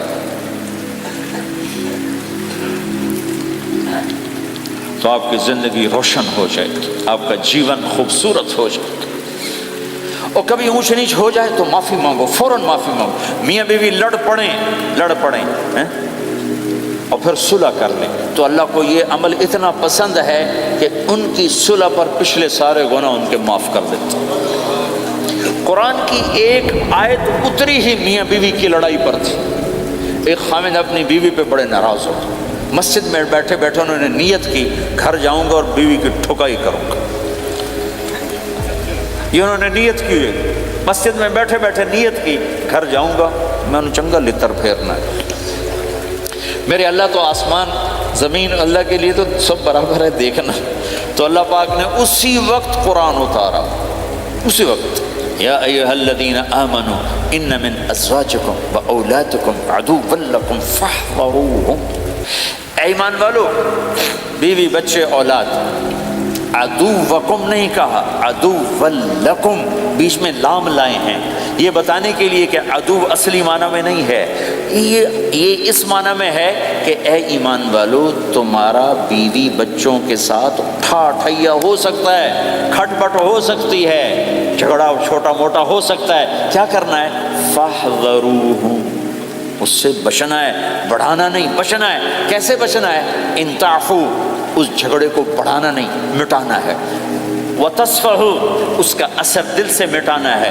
وتغفروا، پھر دوسرے کو معاف کرنا ہے۔ یہ تین کام میاں بیوی کرو، اگلا میں کروں گا، فإن اللہ غفور الرحیم، تمہارے پچھلے میں سارے معاف کر دوں۔ تو اگر اس مجمع میں کوئی بیوی سے لڑا بیٹھا ہے تو جاتے جا کے صلح کر، کوئی ماں باپ سے لڑا بیٹھا ہے تو جاتے جا کے صلح کر، کوئی ماں باپ بچوں سے ناراض ہیں جا کے خود مان جائیں۔ اس ماحول میں بچوں کو پیار سے لے کے چلنے کی ضرورت ہے۔ میرے نبی کی زندگی محبت کا شاہکار ہے، ساری زندگی کسی کو ڈانٹا نہیں، ساری زندگی کسی کو ڈانٹا نہیں، اپنی وجہ سے، اپنی وجہ سے کسی پہ ہاتھ نہیں اٹھایا، اپنی وجہ سے۔ حسن انس فرماتے میں نے 10 سال اللہ کے نبی کی خدمت کی، ایک دفعہ نہیں کہا یہ کیوں کیا، ایک دفعہ نہیں کہا یہ کیوں نہیں کیا۔ تو بھائیو یہ خوبصورت زندگی ہے۔ آپ کے یہاں تو خادم نہیں ہوتے، سارا گھرانہ ہی خادم ہوتا ہے۔ تو میں پاکستان میں ہوں تو میں اگلا چیپٹر بیان کرتا ہوں کہ نوکروں کے ساتھ بھی اچھا سلوک کرو۔ وہ یہاں ہے نہیں، تو آپ پہ ہی بانڈے مانجنے، آپ پہ ہی ٹوائلٹ صاف کرنا ہے، آپ پہ ہی گڈی صاف کرنی، ڈرائیور بھی آپ پہ تھے، مالک بھی آپ پہ، پٹرول بھی آپ پہ پاؤ بھائی، چنگا انگلینڈ ہے، پٹرول بھی آپ پہ پاؤ، ہوا بھی آپ پہ بھرو۔ 2.5 لاکھ کی گاڑی یا ڈرائیور آپ پہ، ہماری 2.5 لاکھ پاؤنڈ کی، ہماری 2.5 لاکھ کی سزوکی ہوتی ہے، ہمارا نوکر بیٹھا گاڑی چلا رہا تھا۔ نوکر تو اللہ کی بڑی نعمت ہے، تم اس سے محروم ہو۔ کچھ اس کے فائدے بھی ہیں کچھ نقصان بھی ہیں، لیکن فائدے زیادہ ہیں۔ ہمارے بچے اتنے سست ہو جاتے ہیں کہ پانی کا گلاس کہو تو اٹھ کے ہی نہیں دیتے، وہ آگے نوکر کو بلاتے۔ میری اپنی میرے ابا جی مجھے کوئی کام کہتے اتر جا میں نا ان صد کیا، تو میں باہر جا ابا جی آندر ان صد کیا، میں خود نہیں جاتا، ایسی سستی پڑ جاتی۔ یعنی تمہیں اپنی حماقت بتا رہا ہوں، سردی میں لیٹا ہوا تھا تو میری رضائی گر گئی، تو میں نے باہر سے نوکر بولایا، میں کہو بشیرہ او جی اور آمینہ رضائی میرے اتے پا، تو اپنا سنا رہا ہوں۔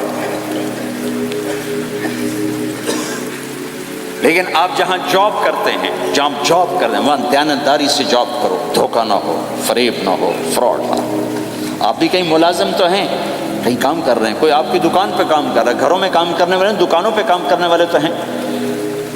اور جن لوگوں کے پاس پیپر نہیں ہوتے ان کو اتنے تھوڑے پیسے دیتے ہیں کہ وہ بیچارے روٹی بھی نہ کھا سکتے، تو بھائی یہ لینے چونکہ ان کو پتہ ہے یہ بیچارہ پھنسا ہوا ہے اور کہیں نہیں جا سکتا ہے، تو ایسا نہ کرو، یہ ظلم نہ کرو۔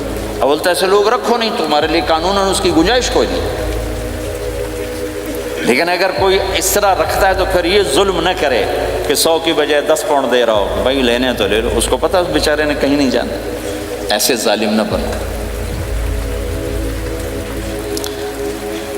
وہ ہمارے یہاں کرائسس چل رہا ہے بہت زیادہ، تو جو بیچارہ پھنس جاتا ہے نا تو اپنی پراپرٹی بیچنے پر آتا ہے تو اس کی 1 کروڑ کی پراپرٹی کے 20 لاکھ لگاتے ہیں۔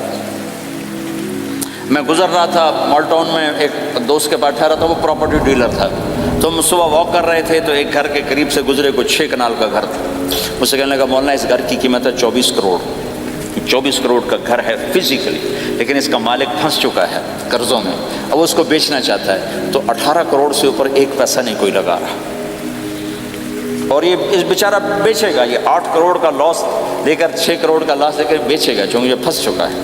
میں نے کہا اگر میرے پاس پیسے ہوتے تو میں اس کا 24 کروڑ کا گھر لیتا 30 کروڑ کا، کہ 24 کروڑ اس کے قرضے میں جاتے اور 6 کروڑ سے اپنا الگ کاروبار کر لیتے۔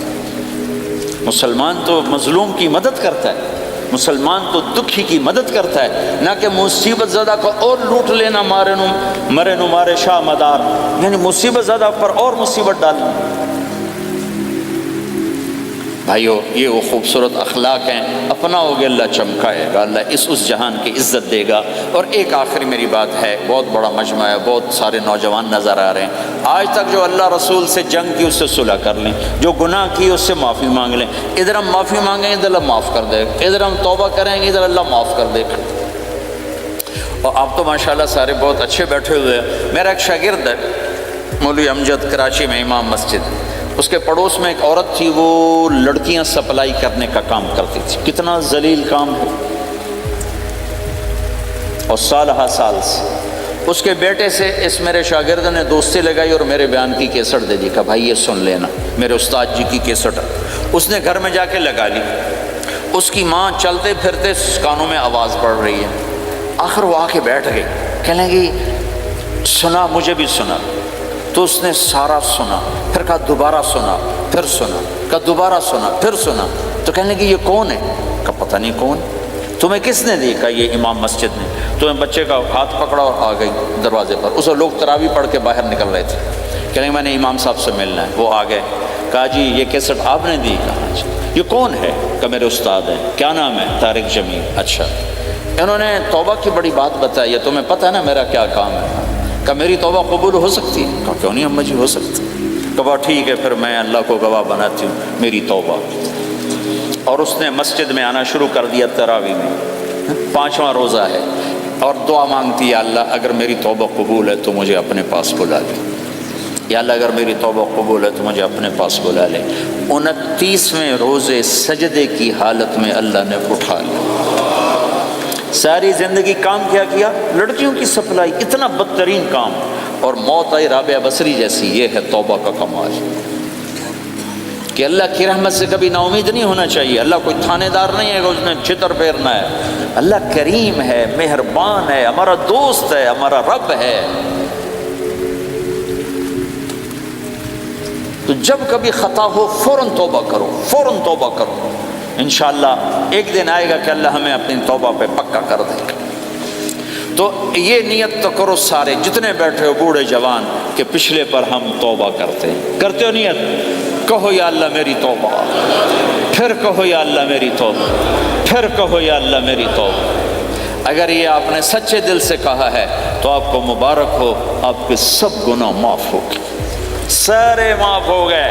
حقوق باقی ہیں، علماء سے پوچھ لینا ان کی ادائیگی کیسے کرنی ہے، گناہ سارے معاف ہو گئے۔ اور آئندہ اگر کبھی توبہ ٹوٹے تو پھر کر لینا، پھر کر لینا، پھر کر لینا، میرے رب کی رحمت پہ کوئی اثر نہیں پڑتا۔ لن تبلغوا ضری فتضرونی ولن تبلغوا نفعی فتنفعونی، یہ میرے رب کی صفت ہے۔ وہ کہتا میں نفع سے بھی پاک ہوں، نقصان سے بھی پاک ہوں، نہ کوئی مجھے نفع پہنچا سکتا ہے نہ کوئی نقصان پہنچا سکتا ہے۔ تو میرے گناہوں سے اس کو کیا گھاٹا پڑتا ہے، مجھے گھاٹا پڑتا ہے۔ لہٰذا جب بھی ہم معافی مانگیں گے وہ خوشی سے معاف کریں گے، جب بھی توبہ کریں گے خوشی سے قبول کریں گے، ٹھیک ہے نا؟ سارے نیت کرتے ہو؟ اللہ تعالیٰ نے اس کائنات میں بے شمار مخلوق کو پیدا فرمایا، اور ان مخلوق میں سے ایک افضل ترین مخلوق انسان ہے۔ اللہ تعالیٰ نے اس کائنات کے تمام مخلوق میں سب سے افضل مخلوق انسان کو بنایا، اور قرآن میں صاف طور پر یہ مقصد واضح کر دیا کہ ہم نے انسان کو اور جنات کو صرف اپنی بندگی اور اپنی عبادت کے لیے پیدا کیا۔ یعنی انسان کی تخلیق کا مقصد، انسان کو پیدا کیے جانے کا مقصد صرف یہ ہے کہ وہ اللہ کی بندگی کرے، اللہ کی اطاعت کرے، اللہ کی احکام کی فرمانبرداری کرے، کوئی ایسا کام نہ کرے جس سے اللہ کی ناراضگی آتی ہو۔ یعنی انسان کی زندگی کا مقصد اس پروردگار کی رضامندی ہونی چاہیے جس پروردگار نے اسے ایک مکمل انسان بنایا۔ اللہ تعالیٰ نے کبھی اپنی نعمتوں کو گنوایا؟ کہیں اللہ تعالیٰ نے یہ کہا کہ کس نے یہ آنکھیں بنائی، کس نے یہ کان بنائے، کس نے یہ ہاتھ بنائے؟ وہ کون ہے؟ وہ اللہ ہے۔ اللہ تعالیٰ نے اپنی بے شمار نعمتوں کو قرآن میں بیان فرمایا، اور لوگوں کو یہ تنبیہ فرمائی کہ تم متوجہ ہو جاؤ، اللہ کی طرف آؤ۔ انسانی زندگی کا مقصد صرف اور صرف اللہ کی رضامندی ہے، اور حقیقت بھی یہی ہے کہ اس کائنات کا مالک اور ہر چیز کا مالک صرف اللہ تعالیٰ ہے۔ انسان اپنے آپ میں بے بس ہے۔ انسان کی بے بسی کا عالم یہ ہے کہ وہ اپنی سانس کا بھی مالک نہیں ہے، اپنی زندگی کا بھی مالک نہیں ہے۔ ہر چیز پر اللہ کو کنٹرول حاصل ہے، تو پھر کیوں نہ ہو کہ اس پروردگار کو خوش کیا جائے جو تمام عالم کو بنانے والا ہے۔ سب سے بڑی بات یہ ہے، اللہ تعالیٰ نے قرآن میں یہ بیان فرمایا کہ انسانوں کو ہم نے آنکھیں دی ہے، بصیرت بھی دی ہے، بصارت بھی دی ہے، یعنی سوچنے اور سمجھنے کی طاقت بھی دی ہے۔ انسان ہی ایک ایسی مخلوق ہے جس کو اللہ تعالیٰ نے عقل جیسی نعمت سے نوازا ہے۔ انسان صحیح اور غلط کو سمجھ سکتا ہے، صحیح اور برے راستوں کو جان سکتا ہے۔ اسی لیے اللہ تعالیٰ نے یہ نعمت دی ہے تاکہ انسان اللہ کی طرف آئے، اللہ کو پہچانے، اور جو کچھ اللہ تعالیٰ کے احکامات ہیں ان چیزوں پر عمل کرے۔ اللہ تعالیٰ نے اس کام کے لیے بہت سارے نبیوں کو بھیجا، چنانچہ حضرت آدم علیہ السلام سے لے کر محمد صلی اللہ علیہ وسلم تک ایک نبیوں کا سلسلہ جاری رہا۔ نبیوں کا آنے کا مقصد صرف اور صرف یہی تھا کہ جو لوگ اللہ سے بھاگے ہوئے ہیں، جو لوگ اللہ کو نہیں جانتے ہیں، ان کے دلوں میں اللہ کی پہچان بیٹھانا، اللہ کی محبت ڈالنا، اور اسی مقصد کی تکمیل کے لیے اللہ تعالیٰ نے اپنے پیارے نبی محمد صلی اللہ علیہ وسلم کو بھیجا۔ جب اللہ کے نبی صلی اللہ علیہ وسلم آئے تو آپ نے بھی لوگوں کو یہی بتایا، اللہ سے ملنے کا طریقہ سمجھایا، اللہ سے قریب کیا، اور بہت ساری باتیں جو اللہ تعالیٰ نے اپنی تعلیمات سے اور اللہ تعالیٰ کی طرف سے نازل کردہ قرآن سے اللہ کے نبی صلی اللہ علیہ وسلم نے لوگوں کو بتایا اور سمجھایا۔ اس لیے اللہ تعالیٰ کے قریب ہونا چاہیے، اور اللہ تعالیٰ بار بار قرآن میں یہ بات ارشاد فرماتا ہے کہ میں ہی ہوں جو اپنی مخلوق کی روزی کا مالک ہوں اور اس کا ذمہ دار بھی ہوں، اور میری ہی بس تمام چیزوں پر چلتا ہے۔ اور اللہ تعالیٰ یہ بھی بیان فرماتے ہیں کہ میں بڑا غفور الرحیم ہوں، اگر کسی سے کوئی خطا ہو جائے تو اس سے شرمندہ نہ ہو، بلکہ اللہ تعالیٰ کے حضور توبہ کرے، میں بڑا بخشنے والا ہوں، میں بڑا معاف کرنے والا ہوں۔ اللہ تعالیٰ اپنے اس صفت کو قرآن میں کئی جگہ بیان کرتے ہیں۔ اس لیے اگر کسی سے گناہ بھی ہو تو پھر وہ اللہ کی طرف رجوع کرنا چاہیے۔ اللہ تعالیٰ عمل کی توفیق عطا فرمائے۔